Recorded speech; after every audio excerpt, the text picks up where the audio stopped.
And we are live. Hi, welcome to the Musketeers. Uh, welcome to the Musketeers show. I'm your host, American Celt. With you, as always, is my big sister, Tara Sin. Yo, And say hi, Scooby. Hi, Scooby. Okay, Scribe Light. I can't do how an are we gonna impersonation of hop Kermit the onto Frog, the or show? Today's episode is Jussie's Get Out of Jail Free Card. What are you watching? Huh? she's on the phone. Ah. Yeah, that's all fixed. Yeah, I've been watching this all day myself. I didn't get to catch Limbaugh's input on the matter. Poor guy. I worry about his health. He's probably having a heart attack over this. So, what's the latest? Because I know you've been paying attention. The FBI is looking into his dismissal. Hmm. They're wanting to You're know not what's allowed going to on with mute that. me. You I were on didn't the mute you. phone. That Yeah, was what's me. that? Yeah, I know you were on the phone, and your brother was in the middle of doing the intro of the show, and so I just muted you really quick so you wouldn't be a distraction. I'm always a distraction. I know.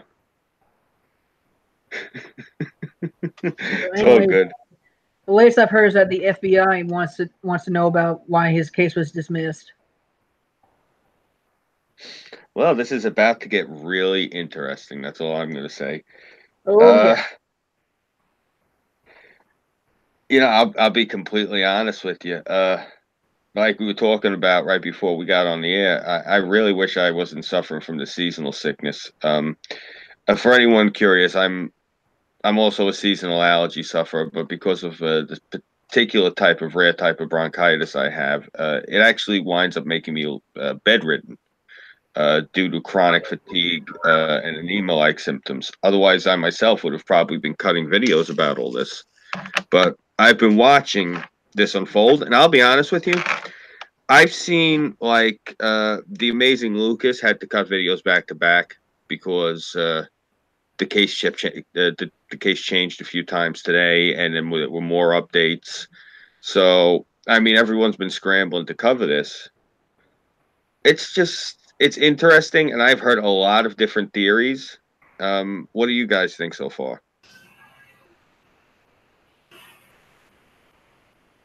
I have no idea that I don't pay attention to that shit. All right, Kelt, What were we saying? I left to get a drink.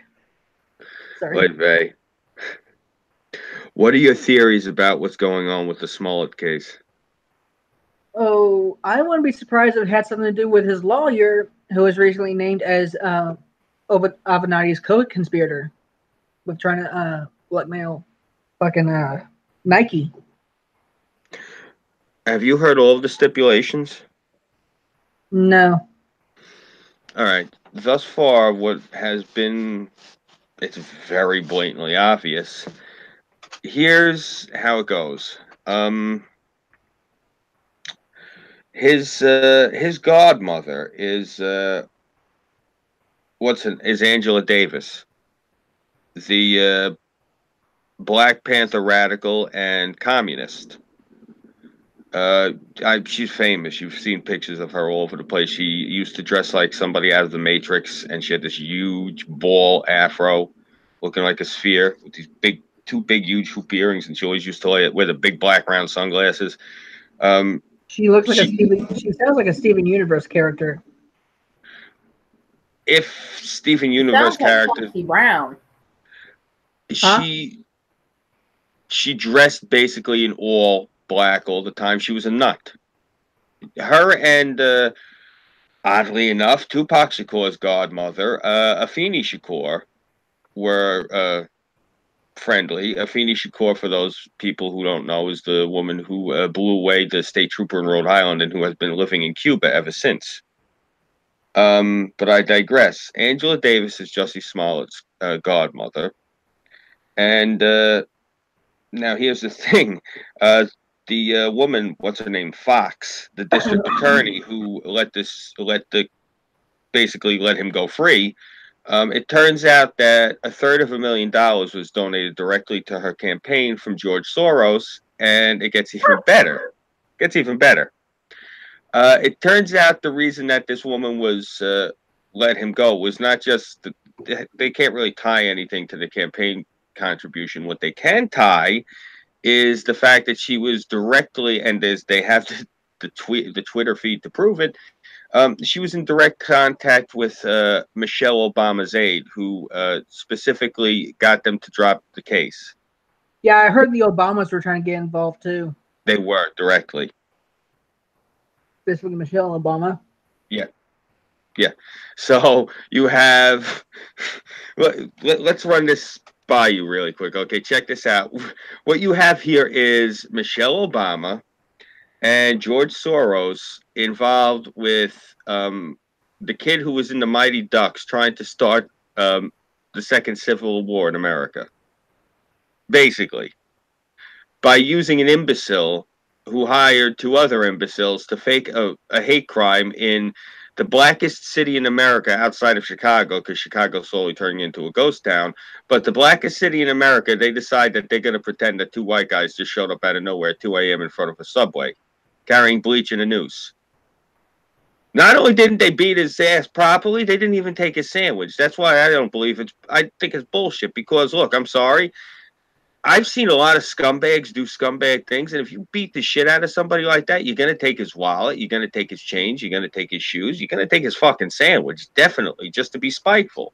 Walking away, splitting it between the two of you, eating it, chuckling. There was a lot of things that made that attack suspicious. Like right. How the supposed Trump supporters recognized him as a gay guy on a some black TV show. Right. There's so many things that don't make sense now. And that they were waiting on him with a noose in the coldest weather of the year at 2 a.m. Now, let me tell you what I'm thinking. We got a saying around here: flip the script. Now, hey Pat, how you doing? Hi, what's going on? Are we live? Yes, we are. All right, what's up, y'all? Not Talk much. on Jussie Mullet. Yeah, we're going over the Jussie Smollett case. Yeah. Yeah. Now, like I was him with a mullet. Yeah. Now, what I was just saying is we got a saying around here. Script, in other words. Okay. Now, on the one side was what Kelt was just saying. Now, here's what I'm thinking. Now, check this out. I think that this case was deliberately such bullshit that you could see through it, and it was deliberate that he was going to get caught. Check this out. Now, get this. He knew about all this, getting caught and having to turn himself in and everything, because they were literally going to pull what they pulled today, which was get him off on such bullshit just to show us that they're better than us. This was some elitist shit. This was basically them throwing the gauntlet down at the president. That's what I'm thinking. Hey, Six. Potato night. How you feeling, man? Me? Yeah. Little better since Tylenol kicked in, but yeah, I know. I was hearing about it earlier, like on the other stream, talking about how what he said, the March missile. Oh yeah, March missile. Yeah. Oh yeah. Yeah, I know he's talking about with the whole pollen thing. Like right now, it hasn't kicked up here in Texarkana just yet, but I'm giving it to like the first, second week of April. Then when everybody starts mowing the grasses and trimming stuff up, that's when all the pollen's gonna start spreading, and that's when my shit's gonna start kicking in. Yeah, I've been driving around in a green car. It's supposed to be red. Yeah, but Scoob, like how you saying with the Smollett case right there, it's like, man, my mind's been so many ways with this whole entire thing. But what it basically really comes down to is just like, it's like how you said, like, number one is like basically them showing everybody that, like, we're better than you, like, and then it's like me, I'm like, when I heard this whole thing, it's like I don't know if I was talking on this stream or somewhere else, but I'm like, like it was like watching a scene of Law and Order where it's like you see all this drama unfolding before you, and then it's bull crap and things like that. You can see it as clear as day, but people are just smiling at you and just looking at you like, hey, I got the money, I got the connections. What are you gonna do about it? Yeah. And even though like the police and the mayor and stuff like that, they want to bust this guy so good, it's like, hey, it's like, what can they do? It's like, Mm-hmm. Dun dun. yeah, I feel like the prosecution, like they got paid off for somewhere down the road. It's like, like somewhere there was a huge lot of money involved. There were like, very important people, who like this guy, whatever, or who use this. Because you gotta admit, they made this like nationwide and all that right there. I mean, all the mainstream media and all that right there, and all these politics and everybody virtue signaled and just stuck up for this guy when this whole thing went down. I mean, they Mm-hmm. literally stuck their necks out. And so when it came out that I'm saying that this may have been like planned and faked and all that right there, that would have made everybody, if you would have been found guilty and they would have won all this right here, everybody would have had egg on their face again because they're still recovering from the whole Covington thing right now. But to Yeah. jump on this right here and then all of a sudden find out that this is some bullshit, it's like, yeah, they like, yeah, we got to fix this right here, otherwise, we're never going to be able to live this down.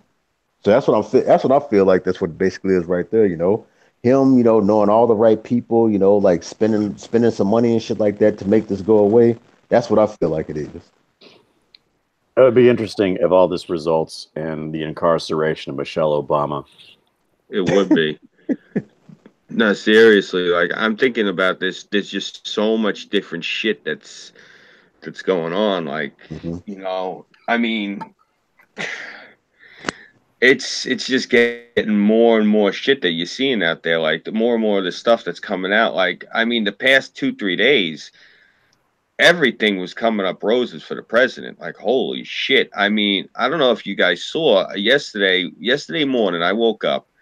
And before I did my shit, my daily routine, go out in the world or whatever, Hmm. I looked and they had gotten $1 billion for the wall. So I said, "Oh shit!" So I posted something up I tagged Rant Monkey in his server, and I tagged Gutenberg in his server because I had said to the two of them months ago, maybe a year ago at this point. I don't even remember how long ago, but I said to the two of them, I said, whenever we start getting like some real cash for the wall, the two of them mentioned they wanted to talk about it, so I hit them up about it. I come back later that day, and Congress took the money away already that fast. Like we got $1 billion yesterday morning, and by yesterday afternoon, it was gone. Hmm. They called it a violation of trust. That they were trying to for emergency because of all the illegals that were sneaking in through Arizona. They were coming in such a torrent. They said that they had to put up emergency fencing to start immediately. They needed $1 billion, and they were able to block it just before they could break ground on the new fencing. Amazes me with fucking Democrats, man. They really want that illegal vote. Yeah, they Oh really yeah, do. that's why they're stopping anything I'm saying that they can that has to do with the wall wise and all that right there because they already know if we get the wall, there goes their votes because here everything that they manipulated in the past and all that right there, all the races and people and they basically see who they are. So now they got no choice but to rely on the illegal vote. Yeah. Well, I mean, they really, really screwed themselves. I mean, I'm sure Six can back me up on this one. Um, Most of these folks coming from down south of the border way, they're coming from all different nations. They may all share Spanish as the same common language, but they're different cultures. But the one thing they also share in common, they're all Catholics. Yeah. And I don't know if you folks are aware of how Catholics are. They don't take kindly to homosexuals, and they do not take kindly to transsexuals. So the left has a real problem on their hands. They're importing basically people that are only a hair removed from Muslims in Mm. unreasonability. So, yeah, this is going to be really interesting to watch unfold. I These think are these are the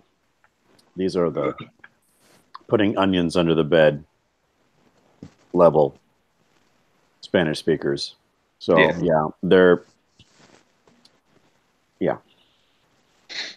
Yeah, you see, this is what you call this is unbridled hubris on the part of the Democrats, because you think they've done this same trick for the past 2 centuries now, and the utter gall, the chutzpah on them to do this. I mean, like seriously, I mean, most of the constituency that they've, by the way, I really hate saying it like this, because they're obviously, I'm friends with a lot of trans people and a lot of gay people, but when I say that they've been fomenting a gay and transsexual society on the part of the left, in other words, they've been cultivating and nurturing it where it wouldn't normally occur, through their social engineering and propagandizing and all of this other fun shit that they've been doing.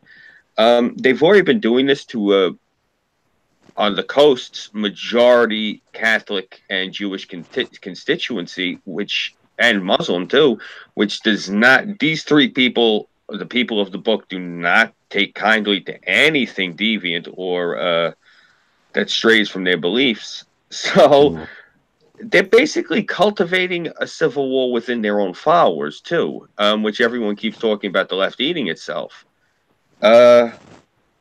I don't know what the hell they thought they were doing. I mean, I'm sorry, it just amazes me when you think about it.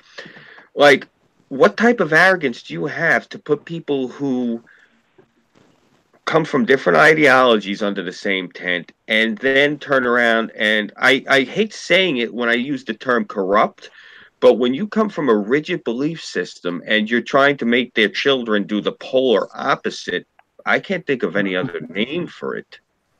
Convert. Again, these are religious folks, so I don't think it does any better. I'm just saying, out of anybody they could have picked to decide we're going to go after, they went after the Catholics because they follow the Vatican.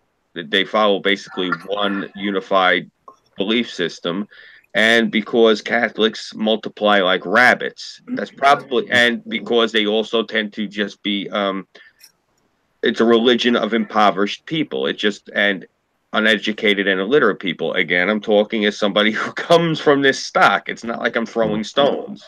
So, I'm speaking as an insider. So again, I'm seeing this turning into something very bad for this country, worse than I think anyone's realized. Basically, we can go hell in the handbasket really quick here. Yeah, if it hasn't already. I mean, I'm saying I'm concerned for you guys down by you, because I've already heard in the past 2 weeks whisperings and utterances that people are saying Texas has fallen. In other words, you guys have turned blue. I don't think we're quite there yet. I don't think we're quite there yet. Well, this is the thing. Last week they said you had 75,000 illegals get in. That's a drop in a bucket. Last week. That's just in last week. I think the Democrats should change their symbol from a donkey to an Ouroboros. Yeah, seriously. Well, what I want to cite is that over maybe the last decade, I've noticed more and more is that I've been running across a lot fewer Democratic voting Latinos and more conservative libertarian voting Latinos. So it could be a trend. I don't know. But it's something I've noticed. Well, to be fair, how many of them that you were talking to were your own age? And how many of them were older? And how many of them came here legally? I mean, there's a lot of different stipulations you got to think of. Because... across the board, really. Yeah, because I've said this before. You're not going to find somebody more fiercely patriotic than a legal immigrant to this country, especially somebody who's Latino. You find me somebody who came here and part of their path to citizenship was to be a soldier, let's say, and they did 2 or 3 tours.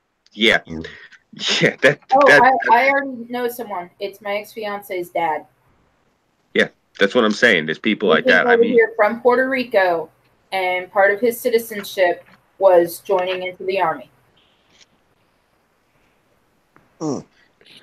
Well, like, that's kind of like with my family. We've only been here, like, I myself am only second generation American, and that's by default. Grandma was pregnant with my father when she came through Ellis Island back in '35. like we've only been here 2 generations. Well, technically one because of my cousins, but you get the idea. Anyway, and we're all military. I'm the only one who didn't serve, out of the men in my family. Everyone served and still are serving. Department of Navy. Most of my family's either the Navy proper, Merchant Marines, Marine Corps, or Coast Guard. It's one of the reasons people always ask me why I have so much Navy shit and Navy props and memorabilia. Big supporter of the Navy. Yeah. But, yeah, that's one of the things. People who come here legally tend to be very, very patriotic and support and love this country because they know that they came from somewhere else that they didn't have half or even 2/3 the opportunities you get here. Seriously, you want to see some patriotic Latinos? Go talk to some Venezuelans who just got here. Seriously. Okay. Yeah. You having trouble with your mic there, Six? A little bit. I'm still using those earbuds that they're actually designed for a cell phone. So they have this feature which it's like the little button on the wire, and it's a bit temperamental. I need to get some new earbuds. So you got the same exact earbud problem Burnside has. Got it. Pretty much, yeah.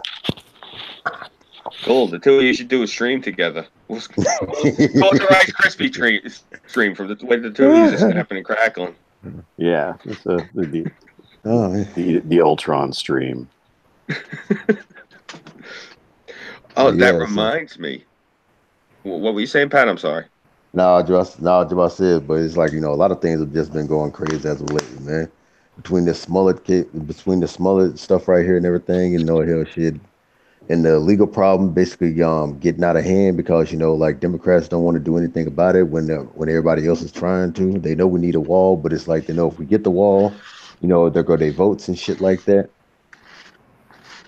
Yeah.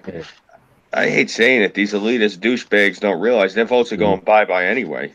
And then so many double standards have been going around lately and shit like that with a lot of topics, especially on Twitter. Like right now, it's like you've been hearing about the recent Cardi B thing. That's another thing a lot of people been talking about today. Wow, what happened with her now? Cardi there's a thing going around where basically like 3 years ago when she was on Instagram, she had openly admitted to like when she was stripping or whatever that she used to take guys back to like her hotel and all that right there, and she would drug them and rob them. And it's like, so how it is, all this stuff basically it came out and things like that. After the whole Harvey Weinstein, Bill Cosby, R. Kelly, them and things like that, right there. So it's like stuff like that came about her, and she didn't deny it. She owned up to it. It's like, yeah, but her excuse was, like I'm saying, she had to do what she had to do to survive. Life was tough and all that right there. And people are cutting her, people are like cutting her slack. And these are the same people who are like basically, when it came to Weinstein, Bill Cosby, and all that right there, talking about, oh, they horrible, lock them up and deplatform them, and we want blood and all that right there. But now it's a female that's Cardi B and shit like that, and everybody, cut her some slack. She just did what it did to survive. I'm like, no, it's like if you're gonna hold them the same way, responsible the same way that y'all did, and hashtag Me Too and all this stuff right there, why aren't you doing the same thing for her? That's what a lot of people have basically been barking out. It's even these blue check marks who have basically been doing the same thing. It's like they're praising Cardi B for what she did, but yet they'll demonize Bill Cosby and them for what they did and all that right there. I'm like, what? Talk about the double standards. Hey, if she and Bill were to go on a date, who would strike first? The what? Say what?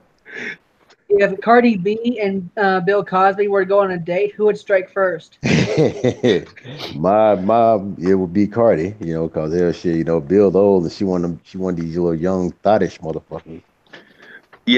I can see what they're saying because she didn't do anything physical with them. She just knocked them out and then robbed their shit, right? Because you know what it is. So she claiming. Yeah, well, I'm saying if she's owning up to just robbing them, it's like if someone asked her point blank, I don't know, I haven't looked, but if someone asked her, did you do anything with them? If she said, nah, I just, I robbed them. You know, I mean, I was on a Deviant stream, I think it was a couple of months ago, and I was talking to one of the girls on there, and she was telling me, you know, her thing is she likes to get tied up, and you know, she does like the ads, you know, like that, and to meet people, and you know, on the fetish sites and whatever. I said, you know, you got to be careful of that. I said, there was a girl around my way. She was into getting tied up, and she lived in a really nice area out, you know, out in New York. And I said, so a couple of the guys from the neighborhood I knew, you know, one of them, this guy was wild as fuck. This guy, he went and he started chatting with her. So he went over there, and she was really into getting tied up. So he ball gagged her, he tied her up, and then he robbed her place blind while she was on the bed tied up. And so this girl was like, that's so mean. I'm like, well, yeah, that's why you got to be careful. You don't know who you're bringing home. And it's the same thing with this Cardi B. I'm saying, you know, I can understand, like, you know what I'm saying, if she didn't do anything physical with them and she was just robbing them, I mean, yeah, it's mad grimy. But, I mean, I know mad people who do shit like that. I mean, but then again, that's how it is around here.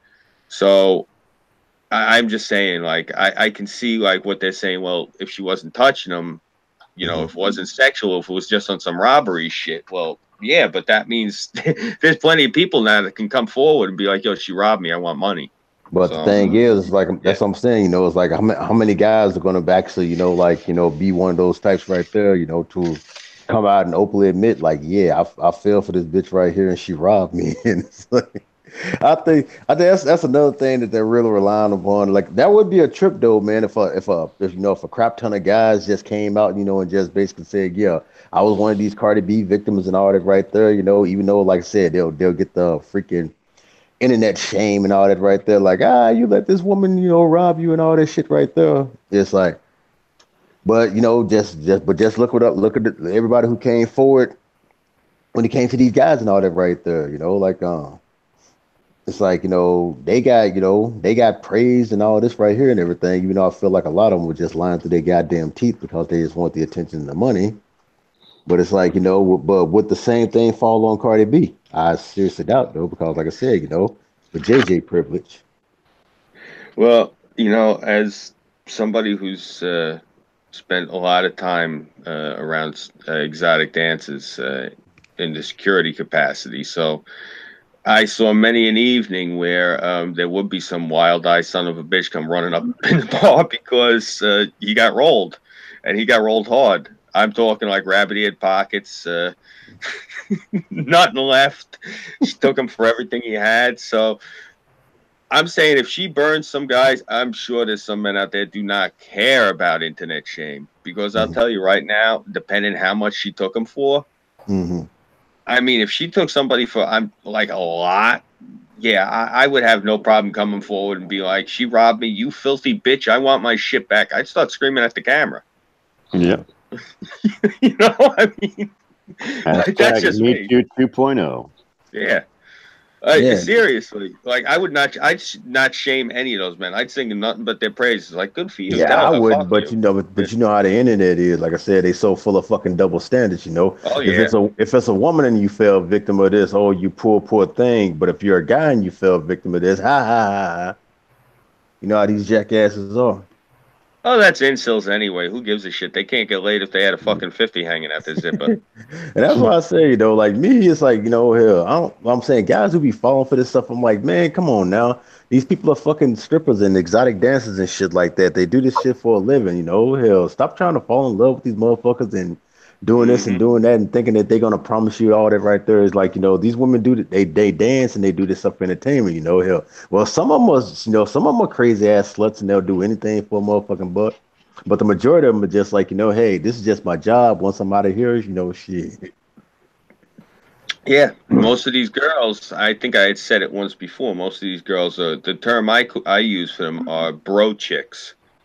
And what I mean by bro chicks is when you see these girls when they're not dancing, they're like, yeah, what's up, bro? You know, they're like, you know, a lot of them are snowboarders or they're into like surfing, or a lot of them, I'm not saying like they're all manly, they're more tomboyish. A lot of these are the girls that you tend to see with the backwards baseball hat and the baggy pants, you know, at a concert, crowd surfing, you know, doing keg stands. You know, like if you ever see that girl and you're like, I wonder what she looks like if she actually cleaned herself up. Well, she's probably an exotic dancer, and that's the reason when she's out and about, she's dressed like that. Usually when you see girls who are really tomboyish and are really hot, those are actually usually strippers, and they don't want to be pretty when they're not working. That's actually why they become strippers, is because they're not into themselves. Like, which a lot of people are shocked when I say this. Like, I actually talked two of my best friends into being exotic dancers because they were actually those types of girls. Like, they fit that whole MO I was just saying. And I told them, I said, why don't you just be a dancer? You'll make a lot of money. They're like, you serious? I'm like, yeah, you clean up good. Are you kidding me? I'm like, yeah, That's what most of seriously. them are. They're just in it for the money and shit like that. But hell, guys, they get the alcohol in their damn system. They start thinking with their damn dicks, thinking like, oh, this girl may be easy. I'm saying if I can woo into some pussy and shit like that. Like, nah, it don't work that way, dog. Yeah, well, that's why they usually hire guys that look like you and me to work the door. Mm-hmm. Seriously. Like, I think I showed you a picture when I used to work the door then when I was wearing that the black suit with the blue silk shirt and the white tie with the earpiece in. Mm-hmm. Yeah. Yeah, I used to be like, I used to be the guy that would stand at the door, give me your ID.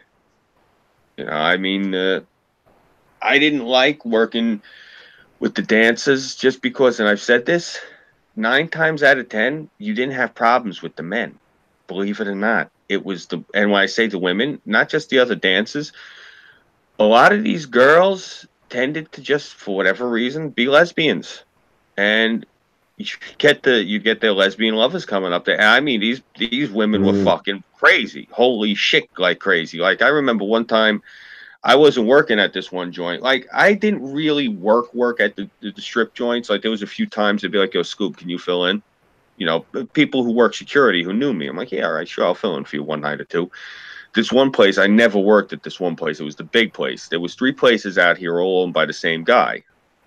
And the one I used to fill in was literally the local one, which was next door to next door to the 7-Eleven that I used to go to. And this one, it had dances. Like, literally, people would like throw the money at the dances and not even look at them because everyone was in there to do illicit business. No one was in there actually for the dances. They were in there just, most of just FYI, most of the strip joints on Long Island and Brooklyn and Queens, no one actually goes there for the dances. They actually go there to do business. It's usually around where the dances are. It's a bunch of college guys who are horny and drunk as fuck, but the rest of the tables are usually full of gangsters who are talking and like they pay the waitresses to go away. So you don't really have a problem out here like you would have, like, let's say down south in a lot of the strip joints or in different parts of the country, because it's not the same sort of atmosphere.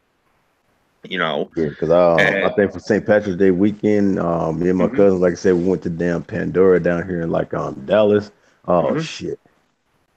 And everything was going good, but of course, you get that one guy who can't keep his goddamn hands to himself and shit like that, and then fights motherfucking break out and ruins everybody goddamn fun. Yeah, it's like, yeah, that happened that goddamn weekend. I'm like, motherfucker, and I was having fun too. Like, goddamn it, always got to be that one bastard who ruins everybody's shit. I'm not going to drop the name of the joint, but there's a place up here by me in Manhattan. If you ever come up to visit, I'll take you there if you want. No one touches the girls in this place because, for lack of a better term, it's run by the boys. And you touch the girls, they take you in the back, and you come out with broken hands. So, yeah. No one fucks with you in this place, and you love it because you go in there, and I mean, like, if you ever seen like that 150 Cent video where like he had all them gangsters meet him at his house, you'll go in and you're gonna see like clientele like that up at the runway where the girls are stripping, and they're like throwing hundreds on the table like it's nothing for these girls. So you just sit back in the cut at the table and watch, because these girls do all sorts of shit. You don't got to come out of pocket at all. You have a good time. I can recommend a few different places up in Manhattan. The 2 that I would recommend right off the bat, because they have excellent bottle service and they offer hot lunch, would be Legs Diamond, and then right across town is Runway 69. Both great places, definitely. I used to actually be very good friends with a girl who worked at the Mile High Club up over in Long Island City in Queens. And she was actually one of the extras. She was in the gangbang scene that got cut from The Wolf of Wall Street. So yeah, she lives around the corner from me, and it's really cool because her stepsister tried to climb in my window to sleep with me, and my mother caught her and chased her out the house throwing shoes at her. So yeah, wild times, man. You'll have fun if you come up to visit. Definitely. I'll show you the real New York. I know what I'm saying. My thing is like, here you'll be able to tell. Like I said, I'm country as fuck because I'm just being motherfucking odd. Yeah, because I am not used to city whatsoever, man. wow, that's amazing to me. You got to definitely show me where you like you're part of Texas, man, because I'm dying to see this. Like I'm not used to country. Like I've said this before. I don't know if you ever heard when I've said this. I never saw a cow except on the television or the movies until I was 20 years old. Like I never seen a cow in person. Like we're driving in a car in upstate New York, and New York's a dairy state too, but that's only when you get north of I think like Westchester. I mean, maybe even Westchester. I don't even know, but I don't ever go upstate. You know what I'm saying? So we're upstate and we're driving, and I'm like, holy shit, cows! And they're like, yeah, so. I'm like, I've never seen a cow before. And they're looking at each other and like, Scooby, you're fucking with us, right? I'm like, no, I'm serious, man. I never seen a cow except on the tube. They're like, so they're looking at each other like, you're serious? I'm like, yeah, I'm dead fucking serious. So they're like, all right. You want to get out and look at the thing? I'm like, it's cool. They're like, yeah, it's cool. Go ahead. I'm like, all right. So I walk up to the thing and I'm like, holy shit, this fucking thing is huge. So they're looking at me. They're like, how big did you think they were? I'm like, I don't know. I figured it was going to be about the size of a large dog. And they're like, you seriously thought cows were that small? I'm like, yeah. They're like, well, how big do you think sheep are? I said, I don't know. I figured you could fit them under your arm. They're like, you never seen sheep either, have you? I'm like, no, I've never seen no animals. I said, I seen horses, like when the cops ride them in Manhattan and at parades and shit. They couldn't believe I'd never seen farm animals before. I really had never seen farm animals. I mean, I've seen some big-ass sheep. Man. I've seen goats. Like, you get a couple of people from the old country, the goats will get out the yard and shit. And sometimes, you get a lot of these people from, like, all over. Like, a lot of these Europeans, for whatever reason, these people keep chickens. Like, that's one part of the reason I got a kick out of that shit in Borat, in the subway. Because, like, seriously, you go sometimes into different, like, parts of, different parts of even Queens. And, somebody's grandmother will be there and she's from Bulgaria. And you'll go over the house and there'll be chickens running around the yard and shit. But, yeah, I've never really seen farm animals up close. So I couldn't believe how big cows were. Blew my mind. I still haven't seen sheep up close. That's still something on my bucket list. Yeah. If you got anything hanging from your, if you got anything like loose clothing hanging down, you might want to keep an eye on them. They're like goats. They tend to want to chew on your. Yeah, you want to chew on everything. Oh, deer do that too. I didn't know that. I took my niece out east to the Long Island Game Farm, and go ahead. I was going to say they're completely understaffed, and so there was no one there to do the deer show. So the deer show wasn't going on. So I said, "Fuck it." So I took the bucket of feed and went in there to feed myself. I didn't know deer try to eat clothing. I'm sitting there like trying to beat these fucking things because they're like eating my sweatshirt and shit. I'm like, get the fuck off of me. Like, and I'm saying this, like, and I know people are going to be like, oh, that's animal cruelty. I'm an animal lover, by the way, but I got scared because, I mean, these fucking things are big, by the way. These, I don't know, these are like South American deer or African or some shit, because I'm 6'2", and I got to, like, crane my neck to look at these things. And so this deer is, like, chomping on me, and I feel like it's going to start tearing into the fabric. So I'm pulling away from it, so I haul off with my free hand.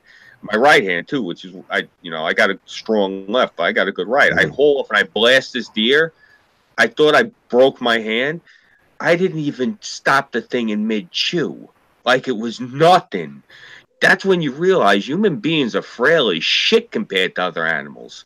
These things are herbivore, and it would have beat my ass. And you lucky it just kept chewing and things like that, because if you would have hit him and you would have turned your damn back, it was like, oh, I got you, goddammit.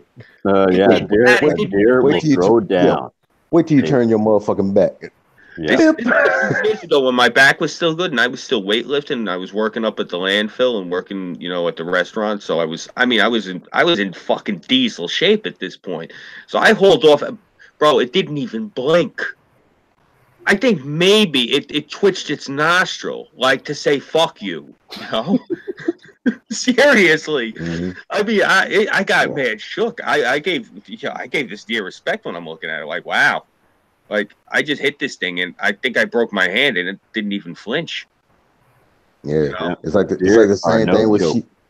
It's like the same thing with sheep and goat and shit like that. Like if you come in, they ain't used to you and things like that. You see them like backing up, like, oh yeah, they finna crown. Yeah. Yeah, well, you know what the other thing is, you got to realize, you look at your hands, right? Look at how, you know, even though, you know, you and I are bigger guys, you look at your hands, look at your fingers, and just think about, like, if you look at other animals, look like a bear, or look at the fingers on a gorilla, and look at the thickness of the bones on those things. Like, you think about this. One chimpanzee is as strong as 3 Pats or 3 Scoobies. One chimp. Yep. Now think about how powerful a gorilla is. Oh shit, that's what I'm saying. I mean, when you really think about it, compared to other animals, we ain't shit. Seriously, we're lucky we got guns and knives. I mean, that's what I say. Hell, that's like probably why we ain't shit, because we have guns and knives. When the shit went down with Harambe and all that right there, like for intelligence. What are you saying, Pat? I'm sorry. I said, like, yeah, like when the shit went down with Harambe and how he was with that child thing and all that right there, it's like, yeah, he could have easily killed that child, but like I said, when it was all said and done, that was Harambe being protective and all that right there, because that's how a lot of them like be treating they like, you know, like they're like a little they're little tiny you know, apes and all that right there, like especially like when people like trying to get in there trying to get the child away from him and things like that, and he was just like, you know, like grabbing half by the leg and just grabbing around and things like that. You know, that was him like basically, you know, trying to protect the child. Yeah. That's like, yeah, but these motherfuckers are strong and shit like that. And that's what a lot of people fail to realize. Like, you know, hell, like this ain't Donkey Kong, motherfucker. These things right here. Yeah. Well, it's exactly like Kelt said. That's part of the reason we developed the brains we had, was to, you know, so we could figure out weaponry to combat shit like this. I mean, let's face it. You know, back in the day when we were still, you know, like in the jungle sharing property with these things. I mean, fuck. You look at it this way, like, check it out. Us, chimps, and gorillas share the most common ancestor. Orangutans split off from us before that. And then it was the gorillas split from us, and then we split from the chimps and bonobos. Now, yeah. And look how quick they are to catch on, man, especially to the stuff that we doing. It's like, you know, here they don't say monkey see, monkey do for nothing, because like they can just watch us for like a little bit and then pick up on it right then and there. Yeah. I remember I was watching the documentary, like it was like this it was like these group of people. They were like at the like lake, and they were like washing their clothes, and they were being watched by this orangutan mother, and you know, she had a child, and in order to get to like where they were, you know, like they had like little boats, but they kept like water in them to like keep like from like sinking and things like that. Like this orangutan basically, like, you know, it was watching them all this time. So what it did, like it went to the boat, you know, it dipped the water, because you know, it saw them how they did right there, dipped the water out of the boat, got up into it, you know, like and like you know, like basically boated out there to where they were, you know, got like a piece of clothing, got the soap, and was basically just mimicking everything that they were doing. And people are sitting up there like, wow. I'm like, yeah, they pick up shit just like that. You'd be surprised. Do you ever see the video of the chimp with the AK-47? I want to say I've seen it. I can't remember, like, you know, because I've seen that. Not like I'm thinking like, is that where they got the scene when they did like the Planet of the Apes, that one?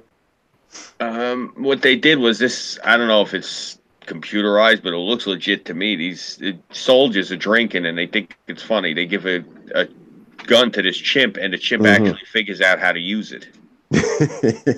Yeah, I don't know if that was a joke or whatever, but it's like I remember they had a scene like that in the Planet of the Apes movie. And I'm like, I wonder if Yeah, that's where they got it from.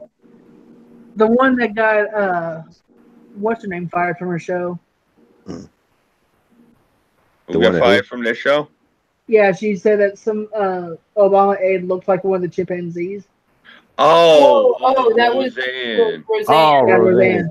Oh yeah, because that damn, what's that bitch name? Which Oh, she wasn't wrong. She wasn't lying because I shit. know. I seen the picture and I'm like, oh damn. Like you look at the two pictures next to each other, and you know what's the fucked up part is the one I really hate saying this. Valerie Jarrett. Yes, Yeah, yeah. If I really hate saying this, and the actress who was wearing all the makeup was Rachel Weisz, and if you take all the hair off Rachel Weisz in the picture, it's really fucked up. She looks more human than Valerie Jarrett does. no. And the wild part is everybody who was getting mad for Roseanne saying that's what they were saying. It's like, well, she ain't lying because Yeah. Valerie Jarrett looks like a straight up motherfucking ape. Yeah, and and Roseanne Natalie goes looked like, like her. yeah, and Uh, Roseanne even said she's like, I didn't know she was black, and I'm looking at the woman's picture, and to be fair, I don't want to show his picture on the air, and dox him, may he rest in peace. But my father's darker than that woman is. I mean, she's light skinned. So I mhm. mean, I can see where Roseanne's saying she didn't know she was black. Plus, you look at her hair. I mean, to be fair, I thought Valerie Jarrett this whole time. I thought she was like, maybe Spanish or Italian. Mhm. I didn't really know what her because the last name and the first name, you don't know what the hell she. Okay, so Mhm. she's black. You know, Yeah, she's only black when it benefits. That's what it is. yeah. I mean, I only found out recently. What's the name? Maya Rudolph. The same thing. I've been watching Hmm. her for 20 something years, and only Oh yeah, recently people have been saying she's black. I said, okay, so she is. Not that it mattered. I've always watched it before. I don't watch yeah, it now because because her her politics mom are is the one boring. that sings that one song, "Loving You." Yeah, yeah, Yeah, yeah. I'm looking at Valerie Jarrett. Mhm. I would say, yeah, she does. She looks like some kind of, I don't know. She I she was gonna doesn't say look black. Honduran almost. Yeah, very much Honduran or Ecuadorian. Yeah, I would have guessed. Yeah, like Maybe South American, if yeah, because anything. Maya Rudolph's mom is Minnie Riperton. Yeah. Okay. Yeah. Yeah, Yeah. the one that sang Loving "Loving Yeah. Yeah. You." is it? Yeah. Damn, who can hit a note that I can barely whistle and shit. It's the note that I can only hear when I drop something heavy on my foot. Yeah, sit down because I would love to meet the person who can actually hit that damn note. Yeah, shit. Because I was like, yeah, shit. Like I tried to whistle that shit and can't even do it. Yeah. It's a shame too. I used to like Maya Rudolph, but then she had to Mm. start opening. It's just like a lot of these celebrities. You like them until the past 4 years they've been opening their mouths and just Oh horrible man. shit that comes out of it. Like I remember when the movie Kids came out. It was the first movie released in this country, NC-17. And I was 16 when it came out. I was so pissed I couldn't go see it. But I remember when finally we got it on video and we were watching it. And there was this girl in there, and I thought she was one of the hottest things I ever saw. And I liked her since then. And I liked her all the way up until she was in Daredevil in Rosario Dawson. I've had a thing for her for years. And then just hearing the shit coming out of her mouth. And the fact now that she's engaged to Cory Booker, that bunny-eyed, creepy freak. Oh god damn. Oh, I mean, heartbreaking. Heartbreaking, Yeah. you know? And actually, get this, Rosario Dawson's another one. She's not even black. Not at all. She's Hispanic. Barely. Her heritage is mostly Irish. It's just that some sort of happenstance that she looks the way she does. It's like she's mostly Irish, and then she's like 20 other things, and they all just congealed, and she looks hot Cuban. Go figure, you Yeah. know. With whatever, I always had a thing for her. Well, I And do know she speaks pretty damn good Spanish. she does. I can rattle off some Espanol too. That's really good. It doesn't mean that it doesn't mean anything. I'm just saying, like, so many of these people, like, I remember getting into heated arguments with younger guys back in the day because, over Will Smith and Eminem, and all the younger guys are like, screw Will Smith. I'm like, nah, I grew up on Will Smith. I like his music, this, that, and the third. And then this son of a bitch had to go and say that Trump reporters needed to be cleansed from this country. Cleansed, really? Fucking prick. It's just the shit that would come out of these people's mouths. It's, I can't. I don't even follow any of it anymore. I don't watch none of these celebrities. I don't listen to their music. My nieces were all into Lady Gaga, and then this crazy bitch is dressed like Stalin and driving a dump truck to the fucking president's tower when he gets elected. Get the fuck out of here, crazy broad. Oh yeah, a lot of people I used to like, man. I just don't even freaking. I don't watch them or support them anymore because, like I told you, they just turn straight. They just turn straight libtard, and I kind of understand why they're doing it because it's like they know it's the only way that they can get a job, and especially in Hollywood right there because it's like that's the environment right now. It's like in order to get a job, you gotta push this. You gotta push this like liberal Democrat propaganda and all that right there because look what they did to people like James Woods and Joy Villa and Kaya Jones who are basically come out openly conservative and all that right there. They have fucking blacklisted them. They can't get no they can't get no work Hollywood wise. But then again, James Wood kind of got like fuck you money, so it's like he all good right there. Like compared to like people like Joy Villa and them who are still like into like the scenes and things like that, and they can barely like like find like any kind of Hollywood work because they're conservative and shit like that. But all these motherfuckers who've been screaming like like fuck Trump and all this and bullshit and all that right there. Look what's happening to them. Like even though they don't they get all this attention and they get all this stuff from Hollywood and things like that. But yet Hollywood is still like declining because they push this propaganda that the majority of the United States just don't fucking like. But they think they're better than everybody. So hey, yeah, like I've been a big Mike Mignola fan for years, and I saw the two Hellboy movies in the theaters. Watched the anime when it was on Netflix. But Ron Perlman is not playing Hellboy this summer. This summer, it's that asshole who got up at the Grammys, and he's like, we're going to punch Nazis in the face. So, yeah, I ain't going to see Hellboy. No. I feel like that's what a lot of them basically do. It's like they basically say it because they know it's going to land them a job. Yeah. I got work in the morning, so I gotta mosey on. But good hanging out with you guys, and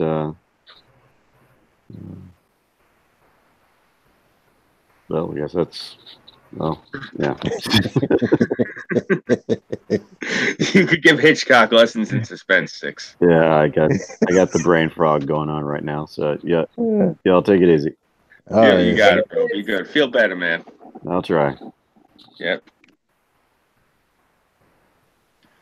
Oh man. So Kel, you talk way too much, man. Okay, I'll be quiet. I'm saying you're not talking too much tonight. You're hosting, bro. With Yeah, kids. you're supposed to talk. Well, what do you want me to do? Just interrupt them every 10 minutes? Yes. Well, it's your stream. Okay, I'll interrupt you every 10 minutes. No, interrupt whenever you have a point to make. Yeah, whenever you have a point, man. I want to get a word in edgewise. I tell them all, shut the fuck up. Yeah. Look, Kelt, I'm coming off of. I'm old school radio. I was on the air for years, so if I don't hear anyone talking, I'm going to talk so there's not dead air. I've been trained to do it. I did this for years, is what I'm saying. So, if you're on talk radio, you have to talk. That's the whole point of the title. So, you got to be able to fill up the time slot. Okay. So if I hear dead air, I'm going to talk. That's all. Yeah. That's why I've been taking pointers of all these streams right here. So, here when I start shit, I'll know what to do. Yeah.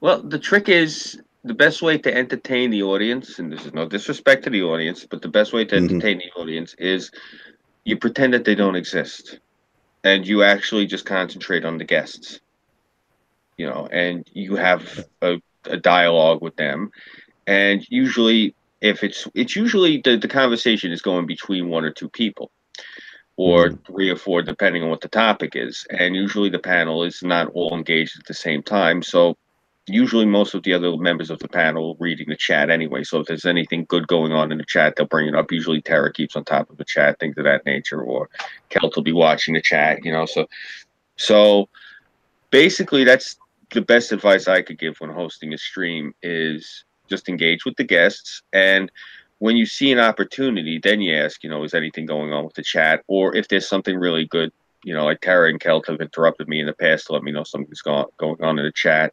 Hmm. The trick is just not to be a tyrant. Just be loose, have fun with your friends, that's Yeah. all. Yeah, I got to learn how to interview because that's another thing I want to do like when I get started. I'd actually advise watching Six.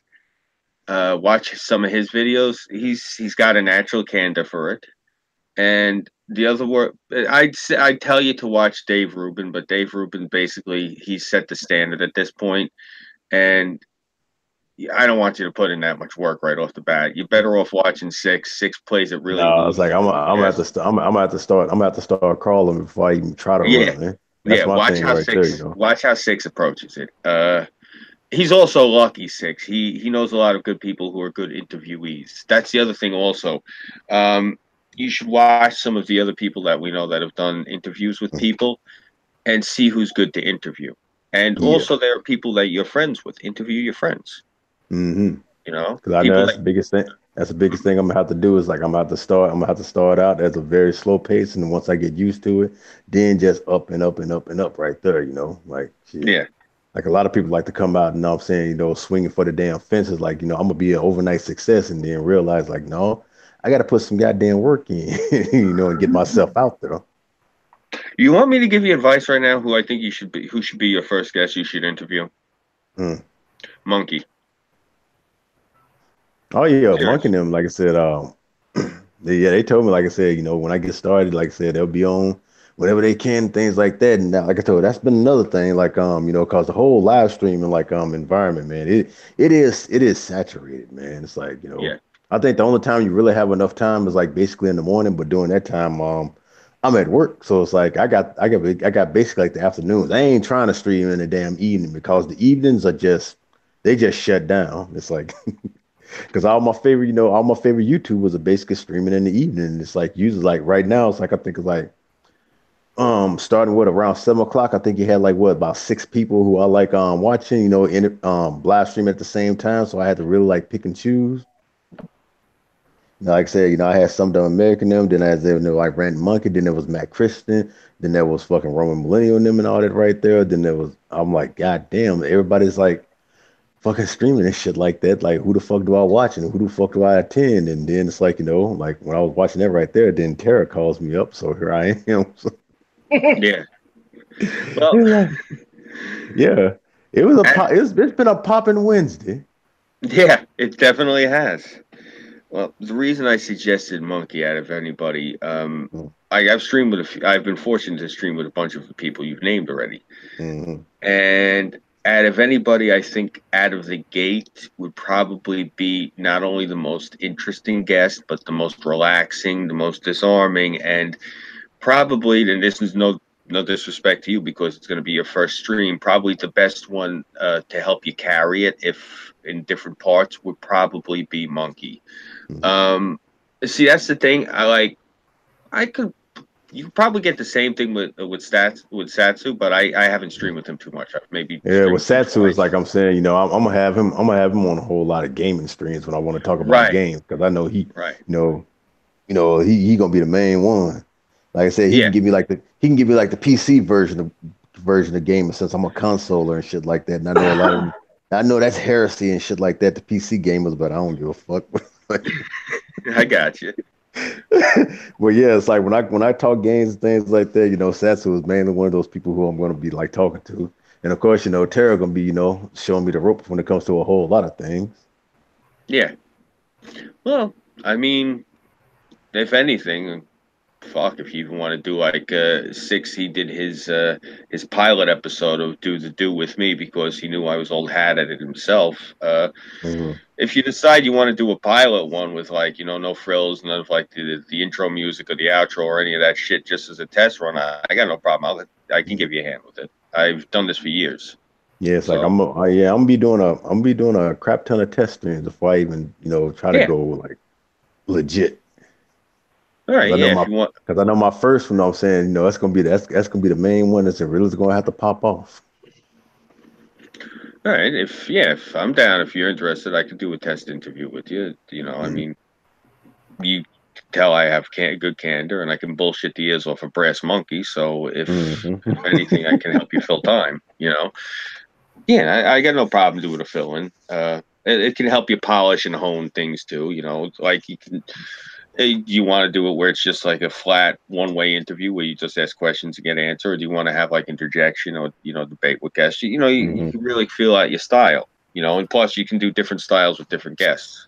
So I'm Yeah, if anything, it's basically gonna start out like this, like like the hangouts and all that right there, because I see some people like they've improved their channels to the fact where they can add like this but I know that stuff's gonna cost a lot of money because you got to get a lot of programming and shit like that, and you know that's gonna be some stuff on down in the days because you saw you see people on. They'll be like on YouTube and stuff like that, but they'll also be like on Twitch and they'll have like all these special things on their showing up on their screens and things like that. And then when they do take intermissions, they can actually put it where it's like, showing like, like little commercial things or previews and shit like that. mm-hmm. It's like that's some stuff I'm gonna want to learn in the future. But until Well, then, it's probably gonna be like that, just basically hangouts. You're seeing like the avatars or if people just pop up on the screen. It's well, like it's gonna be a work in progress. I got you. I was gonna say, why don't you ask? You could reach out to Undoomed and you could reach out to Professor Arcata because they're both in Texas too, and they're both Hmm. really proficient with that shit. And I'm sure they'd love to give you pointers. You're a fellow Texan, Yeah, it's like and I'm starting to network right now, yeah, and a lot of these people I know. I really think check this out. Check this out. You Arcata, Six, Tyro, Undoomed. You guys got to start up your own stream and call it like the fucking Texas Rangers or some shit or the Lone Rangers. Seriously, do like a Texas themed stream. That would be fucking hot. Seriously, Mm. I can't do that. There's no one else from New York streams. I found one other guy and I looked at him. He's some guy from Brooklyn. He's a short, ginger-looking guy who's a boxer. And I looked at him like, this guy looks tough as shit. I might not actually want to start streaming with him. Yeah, Scoop, come on, we're gonna go out and get into a brawl. So I don't really have too many people around here I can reach out to. But I'm saying, bro, so many people I know are down in Texas already. I'm saying that to me would be really sick. You guys do like a Texas stream. You could call it like the Lone Star stream or some shit and call yourself the Lone Rangers. Hey, I think I just named you guys a stream. There you go. The Lone Star stream and you guys are the Lone Rangers. That's I don't like that could that. work. And Undoom is a cool guy and stuff like that because, like I said, he got the voice for this shit. Yeah. It's like Yeah. I got a goddamn deep ass voice. My thing is though, when I get excited about topics, my shit goes up notches. Why his stuff stays the same. Oh, don't feel bad. The minute I lose my cool or I start to get excited, I start sounding like a Batman villain. So, yeah, seriously, I start to get angry. Villain. It's the truth. I get really angry, and my accent gets so severely pronounced. I start sounding like some guy that's the like one of the Penguins flunkies. No, you sound like Don Falcone. I do not sound like the mob Yes, you boss do. when I get angry. Yes, you do. Yeah, but no, I hear what you're saying though. Like, well, that's what I'm saying. If you could get a stream going with them, you got Undoomed, Tyro, and Six all got great voices. right there. And you too. I mean, that's what I'm saying. You guys would make a really entertaining stream. I mean, I seen a few of the streams with Magog and Undoomed, and I mean, look, let's be completely honest. It's about as exciting as watching paint dry. But the two of them have such a good rapport that people actually tune in and listen. You know, and it's just again because they also both do have very good speaking voices. You know. Yeah. So that's part of the reason people listen to them. I'm saying if you do a stream with those guys, give it that goofy ass name like the Lone Star stream. Call yourselves like the Lone Rangers. You know, seriously, do a whole Texas theme. You'll have the whole state tuning in. Plus, like, you know, I've talked to Magog, like I said, both in and out of character. We ain't that country. Yeah, but that's how you get the state turning in. But you said you were talking to Magog? Yeah, it's like when I talk to Magog, like so I've talked to him both in and out of character and stuff like that. And I'm saying he's been cool. Yeah, I actually when I did Weibo's what was that stream? The charity stream I hopped on with them. It was I think in the beginning of December. And I wound up talking to Magog afterwards off air for about a good 2 hours maybe. Me, him, and Six were just sitting there shooting the shit because, you know, Magog's all into games and everything, and I'm designing an RPG, so me and him started talking about it. But then these morons started going after me again, so that kind of got kicked in the teeth. But he struck me as a really good guy, down to earth, and all about business too. So, you know, I'm just saying from my experience of dealing with him, and Six has had dealings in the past with Undoomed. He said that Undoomed is good people too. Oh yeah. So, Magog sounds like he's more down to Middle Earth. he is. Me and him actually we started talking because we're actually the same height and build. So we started talking about like problems buying shoes and finding the right size pants and things like that. You know, just like big guy problems, I guess. And you know, comparing, you know, notes, I guess. He actually was he's a veteran. I didn't get tin lists, so me and him talked about that for a while. Wait, Magog's a veteran? Yeah. Wow. Yeah. He served for a while actually. Wouldn't guess that from what he usually dresses up as. You got to realize a lot of these people that you stream with are veterans. Pat's a veteran. Yeah, I'm a veteran. Oh. Yeah. Yeah, 95 to 03. Yeah, you got to realize that, bro. A lot of these people that well, no, like I meant by like Magog, he dressed up as a dark wizard. I want to peg him for a veteran. Man, you'd be surprised. Like I said, you know, I'm just not one of those veterans. Like, you know, the guys you see, like, you know, like walking around with the, you know, with the hats and stuff like that. That's saying what they are. And you're also not one with a chip on your shoulder either. It's like I'm not that type of veteran yet. But it's like, you know, shit, it's in the works. I grew up around those sorts of veterans myself. And like that's the thing, the Celt. A lot of the folks that we stream with. I mean, Nano's a veteran. Who else? Oh Christ! Yeah, I mean, I knew Nano was a veteran.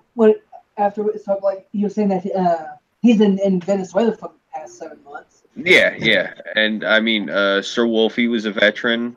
God, I mean, so many people I talked to, they all served, and. Which I really like, actually. I like the fact that I can talk to so many people on here that have served. You know, it's one of those things. It's like I didn't get the chance to serve in the military. I just got regulated to civil service. So one of the unsung, as I like to refer to them, and I always tell people that all the time. You know, definitely thank your veterans, but really thank the guy that cleans your sewers too. You know, thank the garbage man. Thank the guy who like does the power lines. Just thank the people that make your life easier for you. Yeah. You know, I tell people all the time, thank your firefighters and thank your cops. You know, thank any mailman, anyone who's a civil servant. You know, thank those folks.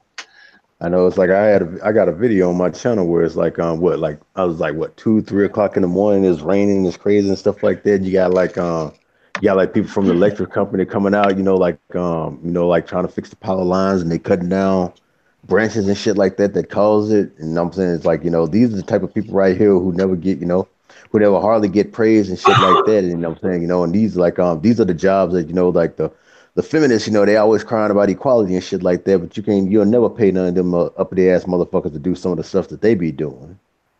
And it's like, and Yeah. I'm sitting right here and I'm filming these guys, and I mean, they out there from like 2 o'clock to like 7 o'clock in the morning and shit like that, trying to get the power back on and cutting down all this damn stuff. And I'm like, shoot, I'm going out there, like hell, giving them coffee and, I'm saying something to eat and shit like that, because hell, they busting their ass to keep our power on.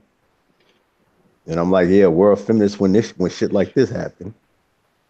It's funny that you say that, because you were just making me think of when I used to work for the town, and we got a call, and what it was, I was working for the DPW. That's the Department of Public Works. No, excuse me, I wasn't working at the DPW. Where I was working was the DEC, the Department of Environmental Control. We were a subsection of the DPW. We were actually the state mirror to the EPA, which is a private entity, the Environmental Protection Agency.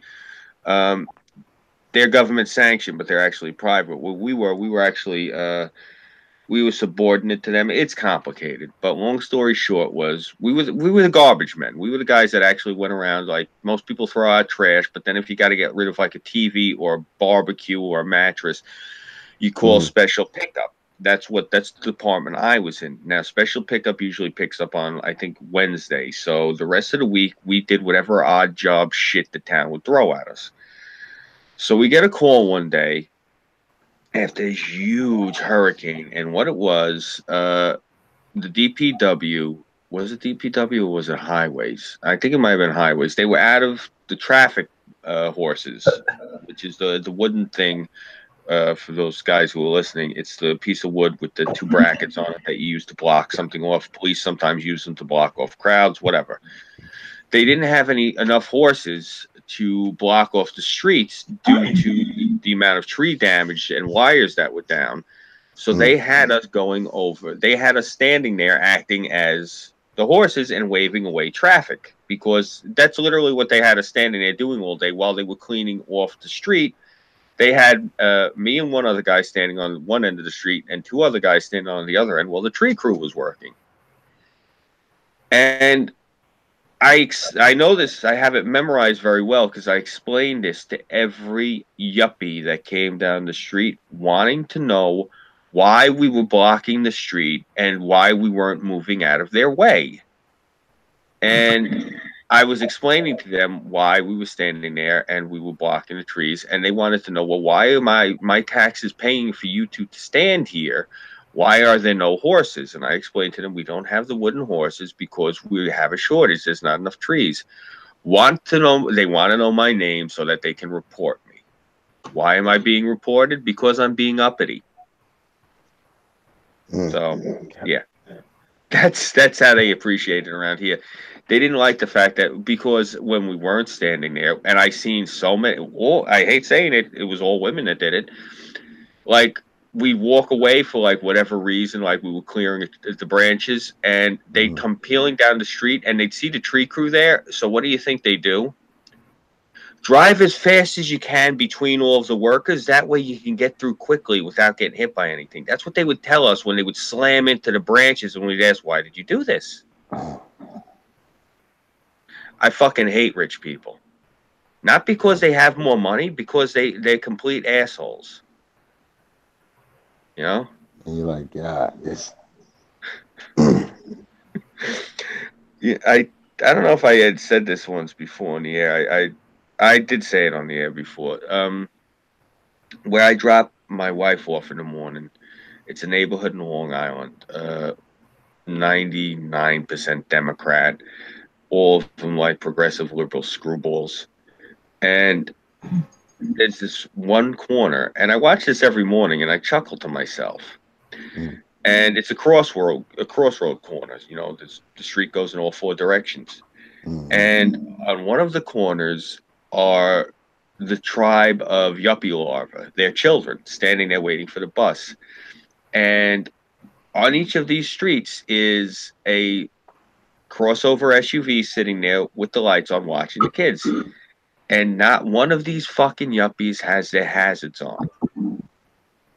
And I stopped one of the mothers last year, and I said to her, "You have to have your hazards on when you're sitting in the road because you're causing an obstruction. That's why they're called hazards." And without even missing a beat, you know what she says to me? "Even if you're waiting for the children to go on the bus," and I said to her, "Yes, especially for when you're waiting for the children to go on the bus. When you're sitting there being an obstruction, that means you're a hazard. What you're doing right now, otherwise, is you're committing a crime."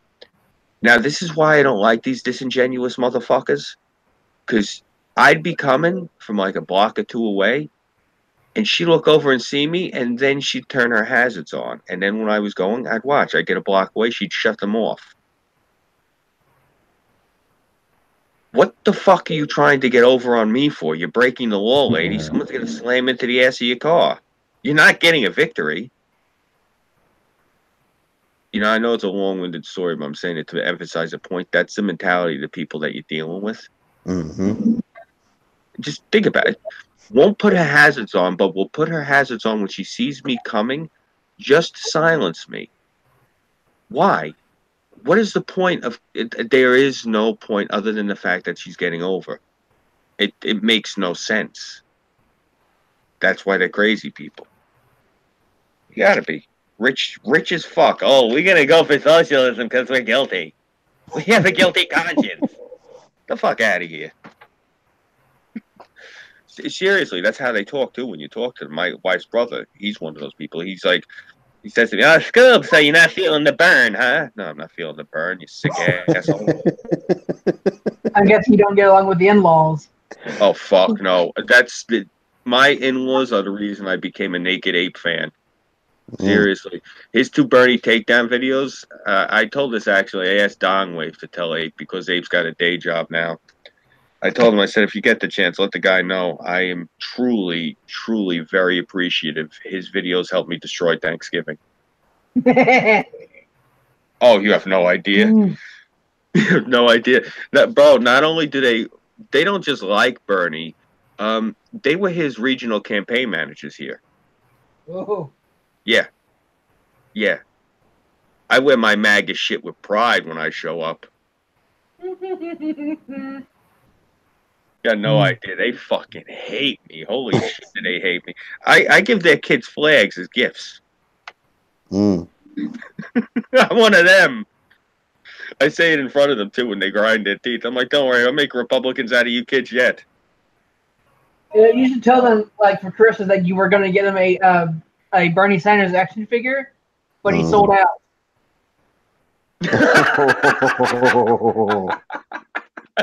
Nice. No, I did screw I wish with I them. came up with that, but I saw it on Facebook. No, I did screw with them a little bit. I've done things to them over the years. I've had my fun with them. I've had plenty of fun. They've gotten stuff in the mail from the Trump campaign because I signed them up for it.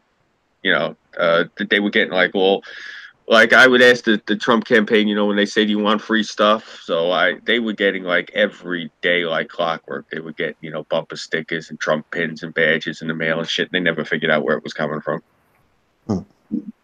Oh yeah, this election cycle, the last one, I had a ball with them. You know, because they all want to sit there and they want to like wag their finger at me, and they want to talk. They're like, "Oh well, you know, you have a problem with diversity," and I look at them, I go, "Really? You're gonna go there? You guys know exactly what my family history is," and they get all pissed off about it because they tried playing that card with me once. Because I think I told you, my sister's husband, he's a Jordanian Arab. My one nephew, he's married to an Albanian Muslim. My sister-in-law is a bull dyke with mutton chops, and she like rides a Harley with ape hangers and shit. Yeah, who the fuck do I hate? You gonna pick somebody? Well, fuck, throw the Chinese at me. I mean, no one in my family's married to one of them. I mean, the fuck. You know, I mean, they pick shit to. It's funny. Once I had years ago, I had somebody sitting there telling me I was racist, and then the black girl I was sleeping with came out the room. Yeah, I mean, the fuck, just fucking people, man. You know, they get their ideas in their head and they put it on you. Like my Mm-hmm. in-laws, who I swear, if it wasn't for the fact that they were a bunch of olive-skinned brown people, you'd think that they had Klan hoods because they're all Democrats. But they're going to sit there and tell me I'm the one who has a problem with diversity. Meanwhile, I've worked blue-collar, working-class jobs my entire life, even though I was a college person, because I could not stand working with those people in offices. Mm-hmm. I was working at the landfill. They're like, how do you have college degrees, but you're working here? I said, because I'd rather work out here with you guys instead of working in the office, because even though this is a landfill, all the garbage is in the office. Seriously. You know? I mean, I don't know. I don't mean to, like, go off on these Democrats like this. It's just like with her family, people are amazing, because I keep telling her all the time, her brother-in-law is fucking hungry to get into politics. I said, those 3 nephews of yours, what are you gonna do when one day he says to you, "Listen, from now on, these are your nieces because I need votes"? I wouldn't put it past him. He is a progressive. That's a scary shit, man. You know, like what frightens me is we got friends who are trans. You know what I'm saying? I got no problem with trans people. I was a trans advocate for years because one of my oldest friends here in the neighborhood was a she, is now a he. So I got no problem with that. What I got a problem with is these little kids are trying to have a good life, and then you got these sicko fucking under 40 parents, you know, these fucking Generation Y screwballs. Like, you know what, Timmy? From now on, your name is Jennifer because it's progressive. You see that video with the parents were all excited because their kid decided to be trans? Mm. Jesus. Those are people, yeah, come on, we're going to go fishing. And you come back alone on the boat. Christ. I'm sorry, man. That, you know, I don't like to interfere in anyone raising their kids, but there's a limit. There really is. He ain't doing the kids no good doing that to them. You know, what the fuck? Some, like I said, they just do it because they just want the attention. It's like just ridiculous. You know, I'd really like to believe that, man, but I've talked to so many of these folks, like, firsthand. They believe this shit. They wholeheartedly believe it. Like I'd say it sometimes on the air, and you know, people laugh when I say it. I'm not joking when I say I was talking to one of these kids at the college last semester, Mm. and this boy's eyes got enormous, and he put his hand over his mouth and said, "Oh my God, you're talking about pure capitalism." And Pat, he did not take his eyes off of me, but he backed away from me and ran off. Like I just asked him if he wanted to come home with me and help me slice open a goat to sacrifice it. Yeah. Seriously. I mean, these leftists. I don't know how bad it is in Texas. I know Austin's supposed to be a circus, but it's getting bad out here. I'm afraid of them. Like the girl across the street. I mean, when I say she was beautiful, that's before she became Antifa. I think she's actually a full-blown commie now because I see her walking around and she's got on all black makeup and she dyed half her head blonde and the other half black, and she's constantly dressed like, you know, one of them Walmart ninjas. And I keep telling my mother, I'm like, Ma, I don't want you going out the house when that broad's outside because I'm afraid she's going to come over here and, like, attack you. You know, because my mother's one of the people with an American flag on the house. And, like, this bitch drives up and down the block staring at people. I know she's thinking to herself, oppressors. You know? Yeah, well, she can think that, like I said, but the moment she jumps her ass out and goddamn, hey, I like there's one thing about me, fucking my family, goddamn it, all its own. Yeah. And you know what's sad, man? This girl was so beautiful. I mean, she was like showstopper beautiful. She was a ginger and she had like freckles, but she wasn't like, you know, hideous where you can't look at her because she looks like a leopard. Mm-hmm. You know, she had just enough freckles where it was cute. She kind of looked like, what's her name? That Michelle Trachtenberg, that actress. Or even what's her face, the other one, the other redhead. She was in American Pie. I always thought she was cute as hell. Allison Hannigan. She kind of looked like her, but this girl was really stacked and she had a great figure, but she was cute like that. And then I see her like dressed like that and all that black makeup, and I would talk to her. She used to be friendly to me, and now I see her wearing that stupid ass pink pussy hat, and she looks like she wants to spit on me. Such a shame with that Antifa shit, man. What are these little commies gonna do in 5 years? Do not know. That's what I'm saying. And yeah, it's just getting crazy. Yeah, you ain't kidding. That's all I'm worried about. It's gonna keep getting crazier. I was so pissed off. I didn't even hear about it till last night. That fucking huge ass rally they had Saturday up at Trump Tower in Manhattan. I would have went and covered it. You know? But watching the people out there that supporting the president, people showing up like spitting at him, throwing shit at him, and heckling him. Why? Why? The fuck? I mean, Trying, like I said, being ignorant, and like I said, then trying to get a rise out of them and shit like that. You know, hell, because you know, like yeah, if you get a rise out of a Trump supporter, I'm saying who's going to get demonized? Yeah.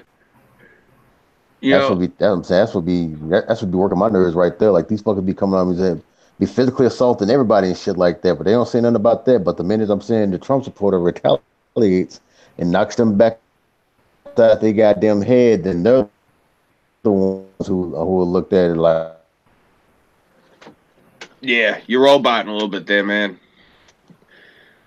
doing what the fuck they've been doing the past 5 to 10 minutes, and the Trump supporter just being like, all right, I'm being cool, I'm being cool. Then all of a sudden, what?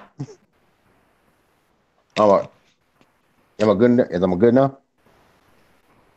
Oh fuck. Yeah, I can hear you now. All right, like I said, I hate when that happens. All right, where'd I start roboting at? Right when you were saying about with the Trump supporters, you know, they're behaving themselves and these guys acting like assholes, and finally the Trump supporter retaliates, and that's the thing that they show in the news. They don't show anything before that. Yeah. Mm-hmm. It's bullshit. It's they're pushing, they're working the narrative. That's one of the reasons when I tell people all the time when they interview me, like when they were talking to me at more the past 2 years, like last year I tried to avoid them because there was so much shit going down. I didn't want to drag any heat onto more. But like the first year when people were asking me, they're like, so you're right wing? I'm like, nah, I'm a left leaning centrist. And the reason I say that is because it's the truth, one. And two, that way if I do knock the shit out of one of these people, the right wing folks don't catch the heat for it. Seriously, I tell people all the time, I'm not right wing. You know, I'm a left-leaning centrist. I love this country, though. I love the president. And if you got a problem with this country and you want to get physical with me, it's not going to affect the right wing. I'll knock the fuck out you. Yeah. You know, that's part of the reason, like, I stopped wearing, like, the red Trump supporter hat and I wear the red, white, and blue one with the mask is because I'm supporting the whole country. I don't want people... It's not that I don't want people to associate me with the right wing. I admit I am wild and woolly and rough around the edges, and that's why I tell people all the time, nah, sorry. I'm a New Yorker. I'm a liberal. I'm a progressive liberal. I'm one of you people. You're stuck with me. Fuck you. You know, that's why I tell them all the time. When they're like, oh, you're one of those right-wingers. No, sorry, pal. Listen to the accent. I'm one of you folks. Yeah. Sorry. Yeah, but they feel realized, like I said, because they're the extreme ones. They're the ones who went so fucking far left that they can't see reality no more. Yeah. Well, that's like, you know, that's why I tell people all the time when they're like, oh, these progressives. I go, they're not progressives. You know, all progressive means is, you know, you'll give the kid a vaccination. Like, you're not going to sit there and say, no, I don't believe in it. Like, okay, you think it'll work? I'll give it a shot. That's literally all it means to be progressive. Progressive means you're not going to do shit from like 100 years ago. You know, are you going to give a kid a shot or no because you believe that it's going to make God upset? That's all it means to be progressive. These lunatics have taken it and said, okay, no more genitalia. That's progressive. No, you sick fuck. That's not progressive. That's sick. Yeah. What the hell's the matter with you?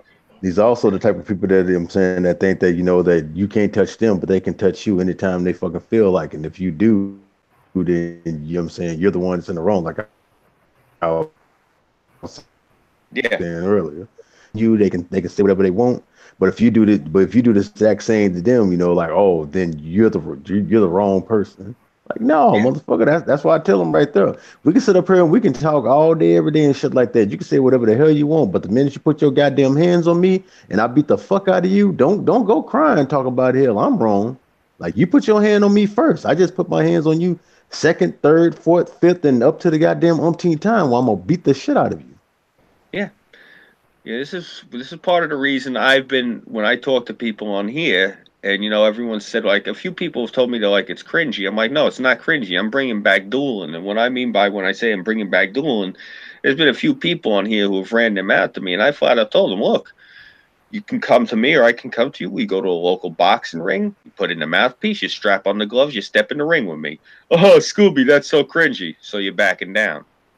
No. Okay, then step in the ring with me. Well, I'm not going to do that. Okay, then don't call Yeah, me a those pussy. are, Like, those are, when those are people, the people who sit up here. Yeah, I'm yeah, saying they can shoot off at the mouth, but when it comes down to bring it down and stuff like that, they already know they're weak as fuck. yeah. And that's part of the reason I do it that way. I don't tell people, yeah, I'm going to grab you and beat the shit out of you. No, no, come on, come step in the ring with me. Like gentlemen, get a referee. There'll be rules, you can do it with spectators and no spectators. And every one of these people I tell this to immediately, they're like, oh, fuck. But yeah, no shit, I'm going to call you the fuck out. I mean, they go, oh, well, you're handicapped. Well, then it's going to be an easy victory for you.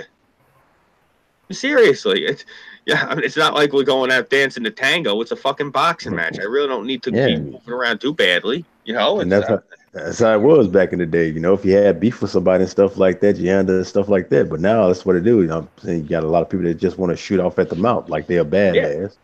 yeah. But that's part of the reason I come at them proper and I tell them, come on, we'll go into a ring. It's all legal. It's all legit. We'll sign the paperwork, get the insurance, and go in the ring with box with gloves. Nope, not one of them. Oh, all of a sudden their tune changes. That's why I tell people all the time: challenge them to a boxing match. Anyone wants to sit there and talk that shit, run their mouth, whatever, challenge them to a boxing match. Especially nowadays, you're gonna be talking to people like you said. They want to get fit. Do it on camera. You talking to one of these leftists, they start getting all loud and nasty and turning red faced. You just tell them right off the bat, like, hey, listen, there's a local gym about a quarter mile away. You want to go and step in the ring? Strap on the gloves. I'm friendly with the owner. He'll let us do it. Watch how fast they deflate. Mhm. Watch. That's why I've been telling everybody, anybody, if you're good with your hands and you're one of the people like us who like the country, go try to debate these people. And if they start talking shit or getting violent and acting all crazy, politely tell them we can go and step in a ring with a referee. We can film the thing too. If And you feel that's I going to tell them prove you straight up right. when they get like that. I'm like, all right, look at me and look at you. Do you really want to goddamn do this?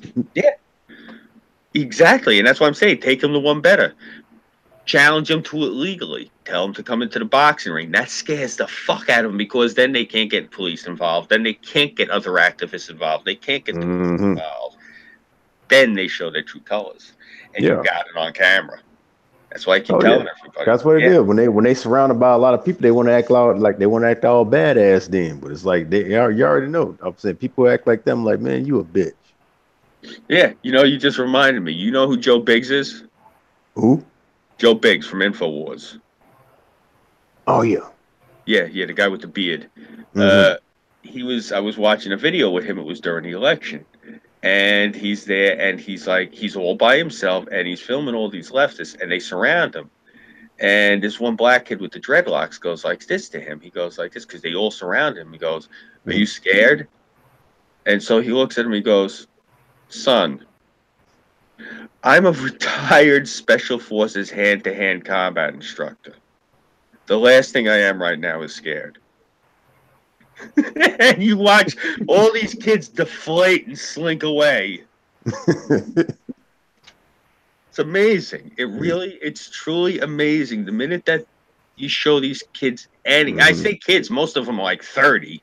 The minute you show any of these freaks, fuck it, let's call them what they are. They're freaks. The minute you show these freaks any semblance of backbone, they're done. Yeah. Yeah. That's what I'm telling everybody. Beat them at their own game. Challenge them to a boxing match at the local box, and that's it. They did their whole thing.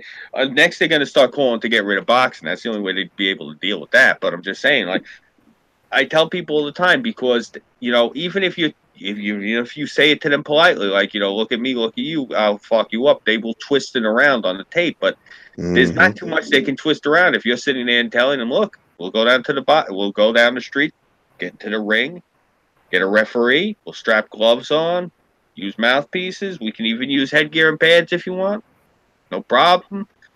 They can't really twist too much of that.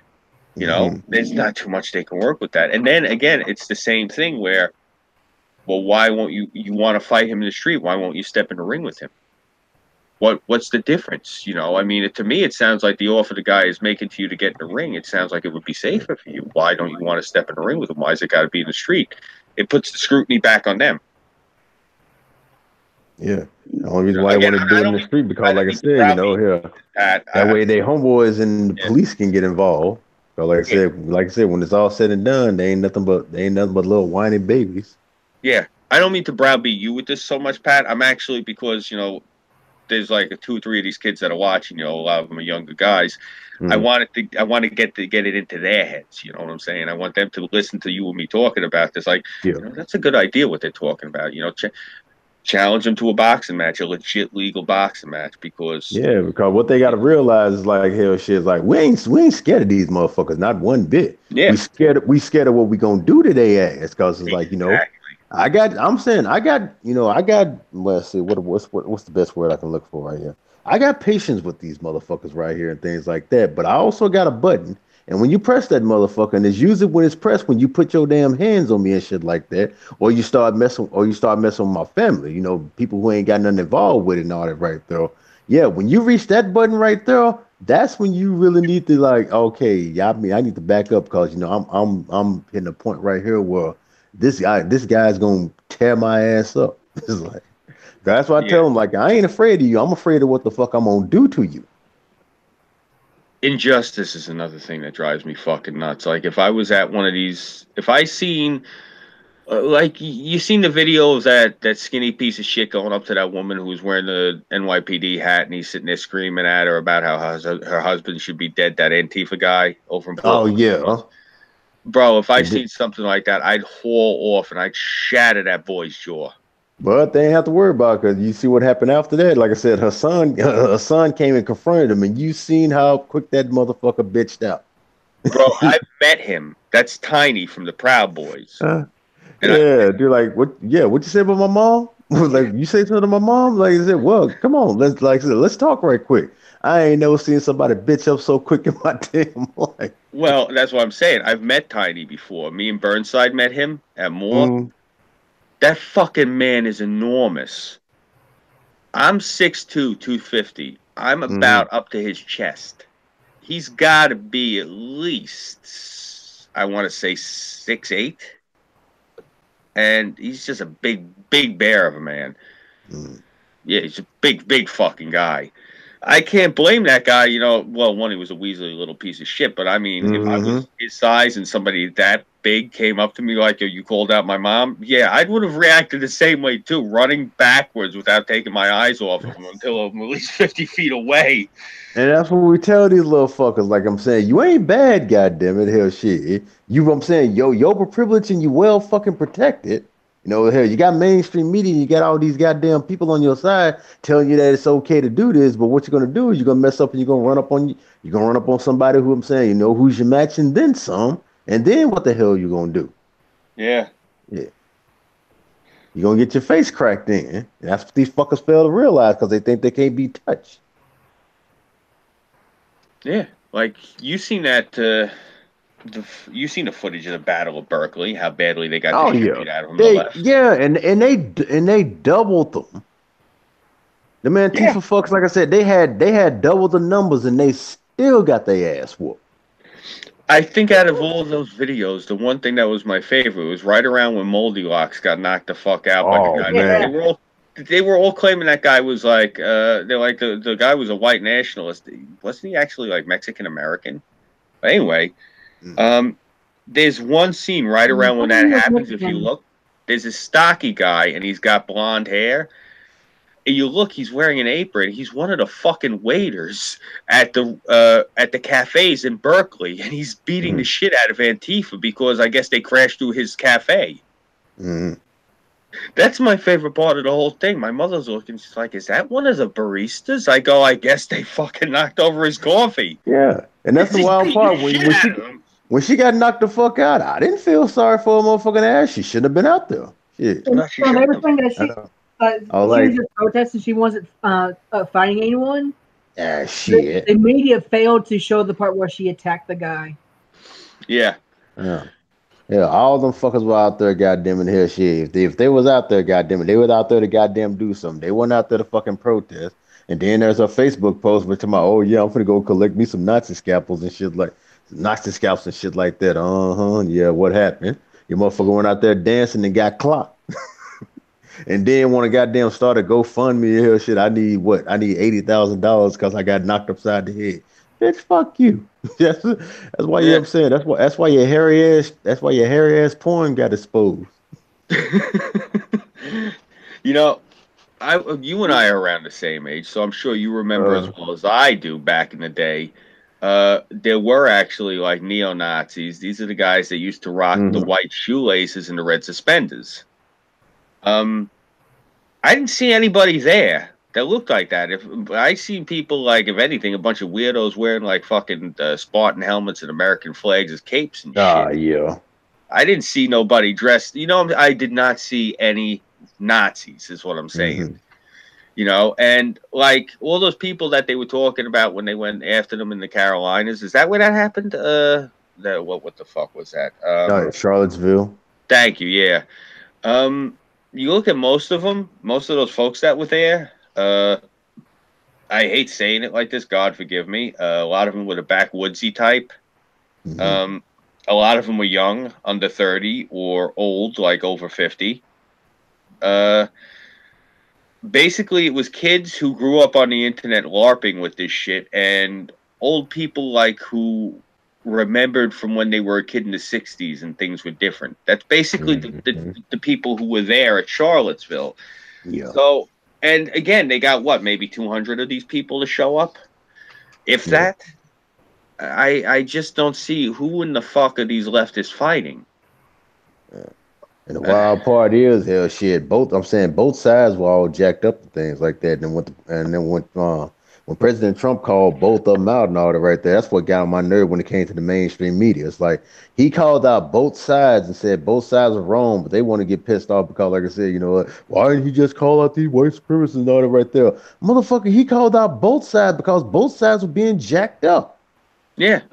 They got mad because he said they were good people on both sides, and like, oh, so you're saying there were good people there with the white supremacists, and what a lot of people took away from that, and what I took away from it is, you know, you had people there, you know, and this is a thing I've always been annoyed about when people talk about the Civil War, and they say the Civil War was about slavery. Now, Shelby Foote, the historian, he said this, and this is a quote from him. He said, nobody gave a good goddamn about slavery during the Civil War. That's not what the Civil War was about. He said the Civil War was about the North imposed a 27% increase on the tax of the South, which would have brought their taxes up to 47%.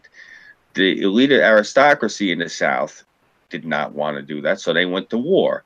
Most of the people who fought in the South, the average people, you'd ask them, because they asked them afterwards, after the war, why did you pick up your rifle and go to war? And they said, well, shit, the Yankees showed up in my yard. So, like a lot of those folks who were there, like a lot of the people that they interviewed at Charlottesville, it was the same thing. These were mostly people who were descendants of the soldiers. My point is, none of these people were actually descendants of plantation owners or slave owners that were at Charlottesville. They were actually all people who like could trace their history to, like, you know, the people who got like arms and legs blown off in the Confederacy.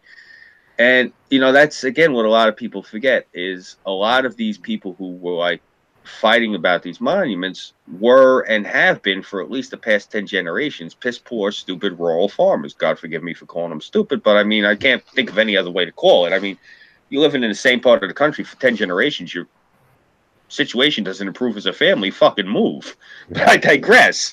You know, I mean, they were rubes, and that's what Trump was pointing out. Is these are simple folk that just don't want you destroying that. They're coming there, tearing down all the statues in their place. You know, you're telling them that they're state flags that have the Southern Cross in it, that they're evil people. I mean, can you imagine if you're somebody who, like, you're a church-going Christian person, you know, you believe in Jesus, you try to do good by everybody every day because you have a bit of a Southern lilt in your voice, and because, you know, you got an uncle who likes the Confederate flag because he's really proud of the South, that people are going to be demonizing you and throwing shit at you and spitting at you.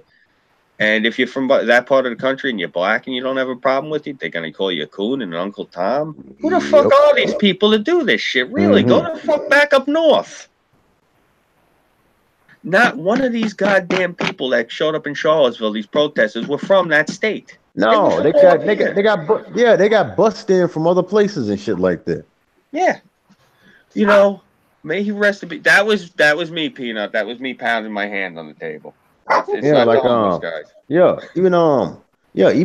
punk ass motherfuckers like Gazi Kozo and them and shit like that were admitting that I'm saying they were going down up, I'm saying going down to Charlottesville and shit like that just to literally start some goddamn shit.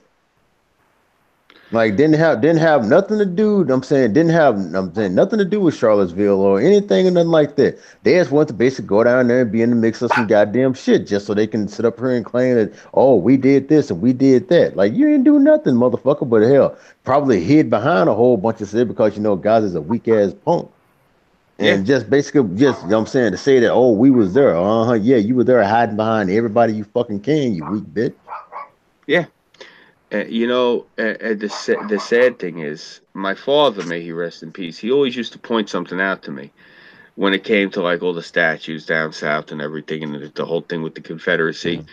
And he used to say that part of the reason that the statues were erected was not as a way of to celebrate, but as a reminder. As a reminder of what I'm saying, what you overcame.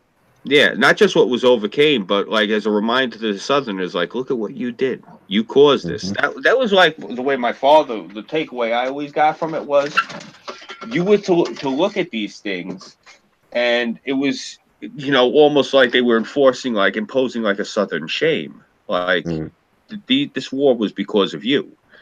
That's what I always was raised to believe, that that's what these statues are, is, you know, you guys caused this shit because, and then until years later, I didn't realize that the whole cause of the war was just the taxes that were getting levied from the North being pushed, you know, imposed on the South. Now, obviously, slavery is fucking horrible, but, you know, that's a disingenuous thing that the left is doing, saying was because it's disingenuous because you're misselling the history. You know, and that's the thing that I always got bothered about, is when they try to missell the history. Like, they try to paint everything. Like, the newest thing that they're doing now, and this is something I hate saying, is they're telling all of these young black kids that the slaves built America.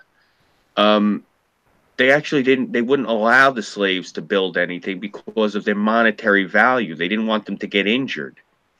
They would not let them work on any public works. There's actually a famous quote: when they built the Erie Canal, they wanted to use slaves. And they said, fuck that, you're not using our slaves. That's a monetary loss if anything happens to them. Use Irishmen. That way, if there's a cave in, there's no loss. That's an actual quote.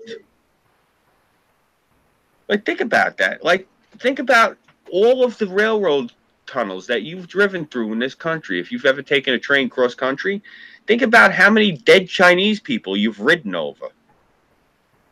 That's what they would do on payday instead of paying them. Yeah, listen, Fong, we're going to cut you the check in a few minutes. You and the boys go back towards the end of the tunnel. We need you to get the rest of the shit.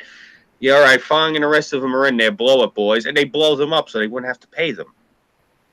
You know? Like, that's the thing. And they're telling these young black kids that they built the country, and it's one of those things like, don't lie to them. Tell them the truth, that you literally were keeping them as draft animals. It's such a horrible thing to say. You were keeping black folks as draft animals and not letting them work on anything except the specific fields that you bought them for. And, you know, you're telling that to these kids. Be honest with them. Let them know that, you know, the Democrats shit on everyone they brought into this country. You know, don't Seriously, let them know the Democrats are horrible people. They blew up the Chinese. My God, what they did to my mother's people, for God's sake, they called the fucking thing a paddy wagon because if you were Irish after dark, it was a crime in New York and Boston. Seriously. Like, you know, that's the thing. Like, I don't know which one of these fucking screwballs was talking about reparations. When people talk to me, what do you think about reparations? I say, where do we start? Seriously, who the fuck don't we owe money to? Because I know right now from my family history, I got some cash coming. I'm sure everyone in the stream has got cash coming to them some way or another. I mean, that's the whole thing. Like, they're trying to turn everyone against each other. They got to realize the past. Look, up until the 20th century, this country had some savage shit going on in different parts of it. And the lion's share of that shit can be laid at the feet of the Democratic Party. Mm-hmm. You know, that's what a lot of people got to realize. You know, they want to play that skin game. They want to play the color game. They want to play the sex game. They want to push all the wedge issues. Read Dinesh D'Souza. Penis wants out. What happened? No, he's already outside. He's barking at people. He's at the door now. Come on, get in. Good boy, Penis. My mother named the dog Peanut. She's like, what do you think of the name Peanut? I thought about it for a second. I have no problem with that. I called the dog Penis, and he answers to it. Just the little things in life I do to keep myself amused. But, you know what I'm saying? It's one of those things like, I mean, it's just, to me, it's not right to tell that to these kids. Because then when they find out the truth, to me, that's worse than finding out there's no Santa Claus. You know? When you tell these kids that their ancestors were exploited to that hilt, meanwhile, you don't want to tell them, no, actually, that's the Catholics. We're just lying to you. We tell you this because it doesn't fit our narrative to let you know that we had you sequestered away to do specific things for us, and we just used the poor immigrants and destroyed their lives, and then we just we would lie to your descendants. They don't want you to know that. It's horrible. That to me is horrible. It's not right to lie to these kids about their history. That's why I get so angry when I hear that. When I hear these politicians telling them, well, you built America. No, don't do that to them. Don't do that to the descendants of the people who have built the country. Tell everyone the truth. Tell them the fucking truth. Tell them the truth, goddammit. Tell them that you did that to their ancestors, that you had them as slaves. Don't sit there and try to gloss that shit over. I'm so sick of the left doing this shit. It is not right. Mm-hmm. Everyone needs to know where they came from. They're sitting there and you see, I could go off on a tangent about this all night. I hate revisionist history. I hate revisionist history. That's why I use this avatar. Disney is the worst. They're the worst culprits of social engineering. It's disgusting. I actually, you know, there's somebody I wanted to mention to you. Are you familiar with this guy? I love this kid. His name, he's down in Texas. I swear, it's something about the water in Texas. This young black kid, his name is Young Ripper 59. He has his real name on there too. He goes under his real name also. His name is, I think, Eric D. July.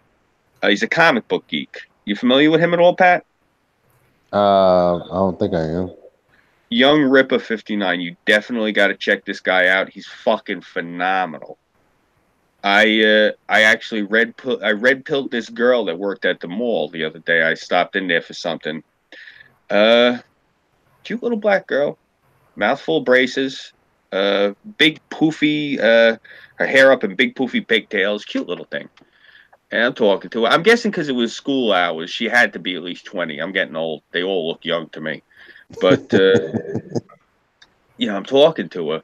And I red pilled her. I got this girl I got her to look up Dinesh D'Souza and look into his books. And because I told her, she was talking to me for a few minutes, and it turned out she was conservative.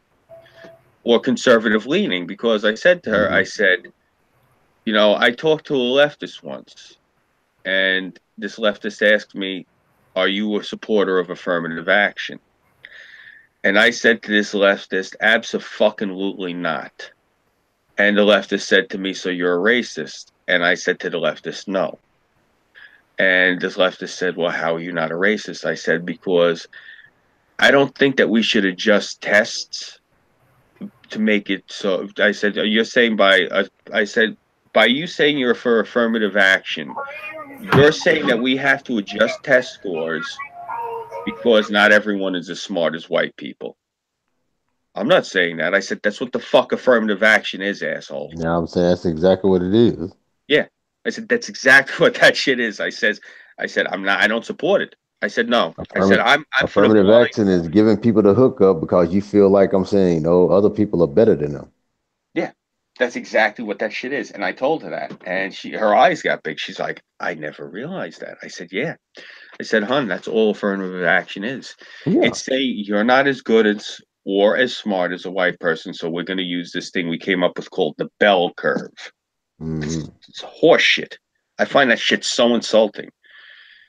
They used to actually use that. They would use adjustments. I never forget it. When I was a kid, they would ask you because up here, because of how mixed everybody is, they would ask you where are your parents from, what part of the world, and they'd start checking off boxes and shit.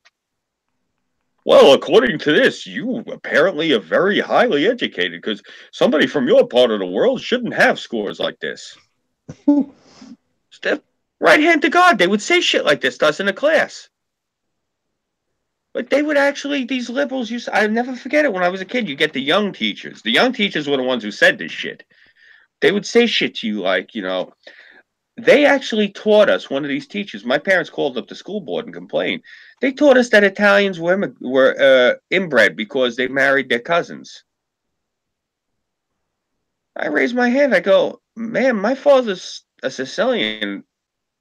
They don't marry their cousins. Oh, yes, they all do. They're just lying to you. My cousins are not into married. Seriously, that's the type of shit that they would teach you. It depended on who you got. They taught you all sorts of things. They would teach you. Get some teachers would teach you things. I remember they were trying to teach us one day about they're talking about black people, and I'm sitting there and I'm looking at my two friends, Levi and Akili. I'm like, are you guys listening to this? They're like, yeah, we hear it. You go in the principal's office after this? Oh, you bet your ass. I said, okay, good. Seriously, I mean, these fucking people, the way they.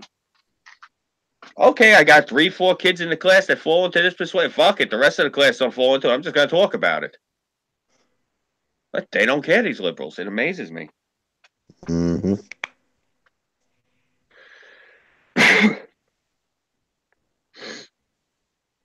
Ugh. Oh shit! We done hit a zone. Yeah, that's what I'm saying.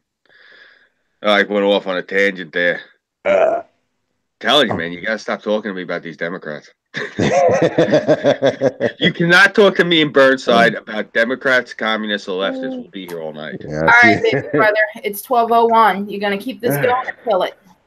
Yeah, like I I can do it. said, because we'll keep it going. Shit, me and Scoob been on the road. Oh yeah. Yeah, but Pat, don't you have work tomorrow? Yes, I do. Did you get plenty of sleep? No, I didn't. Tara, Like when we got out, it's like when we got out here last night. I think the means they wanted me to jump on, and they did that till around 12:30. So I did that, like even though, like I said, like I got over the migraine and all that right there. So I stayed up. Like I said, I watched some more. I watched the whole first episode of Fully Cooey. And like I said, by the time I did want to lay down, I'm like, hell, shit, I don't see why, because I got to get my ass up in about another hour. So I'm like, fuck it. I sat here, I watched, I did my 8 hours and shit like that. I came to the house and couldn't fucking lay down, and I've been, in and out of streams ever since. Oh, God bless you. You gotta get Yeah, some so sleep, man. You gotta crash and burn. I know I can. I'm gonna have to. Like I said, I'm there tomorrow. That's what I was saying. So if you're gonna be streaming tomorrow, Terry, you might not want to look me up because I might not make it. I'll still look you up. Because I'll be all of a sudden I get like a text or I get like a call, like gonna be on tonight. Like I told you yesterday, I needed to sleep. Okay, so I still call you, and I'm like, okay, whatever. How about you feel like? You see, look at that, boy. But it's all right though. Like I said, it's like I got you come to 26. Like all the times you keep me up on these streams, I got you. Dude, you're gonna have fucking jet lag. No, I'm gonna sleep during that time. Doesn't mean you won't have jet lag. Well, true that. Oh shit. I think my There ain't biggest thing is shit. like it's like I'm gonna have that 4 hour at 4 hour layover in Dallas, so it's like shit. Which I So like Dallas in it. What sorry. No, I was just curious. Is Florida time before, or like is it behind or ahead of the time zone he's coming from? it's ahead. Oh, Oh yeah, Florida time. that means I'm gonna have to move up like a fuck. I don't know if it's 1 or 2. I don't know if Hour. it's 1 or 2 hour. Yeah, hour ahead. Well, no, So yeah, Florida has their own time zone. That's why I was asking. They have what's called Sunshine State time. We actually have the chart. I put it into the group chat earlier. It helps you to understand the beauty that is the Florida time zone system. Yeah, so I'm being an that's gonna asshole. be I'm my sorry. thing. That's like shit. I'm gonna make it there and shit like that. I ain't gonna know if I ain't gonna know if it's gonna be like my time or hour ahead. So, Yeah. No, I'm saying I'm joking around. Do you remember last year Florida's governor decided that they were going to get their own time zone? mm-hmm. Yeah. So Florida has their own time zone. That's what I was joking about. It's just crazy shit from that nutty state that I love. That Tara, for some reason, does not buy that I actually like her state. She thinks I'm ridiculing it. I genuinely think that state is cool as hell. She's definitely not by the computer because she'd be yelling at me at this point. No, I'm sitting right here. Oh, you are listening. There you go. Sharpening her claws. Don't forget, I message Peaches and tell her to hit you. Oh, that's why she punched me before. Yep. All right. I thought it was because of what I said about her hair. Tara, do you have anything to share? I'm Tara Sin. You can find me on pretty much any social media, including Gab and Minds. On Facebook, it is Ambrosia Locke with an E. Go check out my channel, subscribe. I've got like 3 new subscribers in the past 2 days. So Sweet. Scooby? You guys know the deal. I'm Scooby331. You can follow me here on YouTube. I'm on Minds.com, Gab AI, Patreon, and PayPal. I utilize crowdfunding as I am currently right now without a job or income of my own due to a wonderful medley of things. So any assistance financially, monetarily would be appreciated. I take suggestions for videos in the New York area. I will go film something within reason. If you want me to go see like Shen Yun, you're gonna have to fork over the cash for the ticket, but I will go see them and review it for you. You know, I'm good like that. As for projects coming up right now, the only thing I'm working on is turning 40 in a few days. Other than that, fuck, I don't think I got anything going on. Probably just going into the city and covering nonsense. And if anyone hears anything they'd like me to cover, let me know. I just found out there was a Trump rally in Manhattan Saturday, last night. So it'd be nice if people would drop me a heads up about shit going on. So yeah, that's pretty much everything I got. Pat? And that's it. Everybody knows me. I'm your boy Pat. You'll find me on YouTube on the same name. And you also find me at Twitter, like at your boy Pat 47, where, basically I talk about, a lot of political and social issues on my Your Boy Pat channel, but be looking in the future because I have a live streaming channel coming up very soon. And that's it for me right there. All right. As usual, I got jack shit to shill. So ended.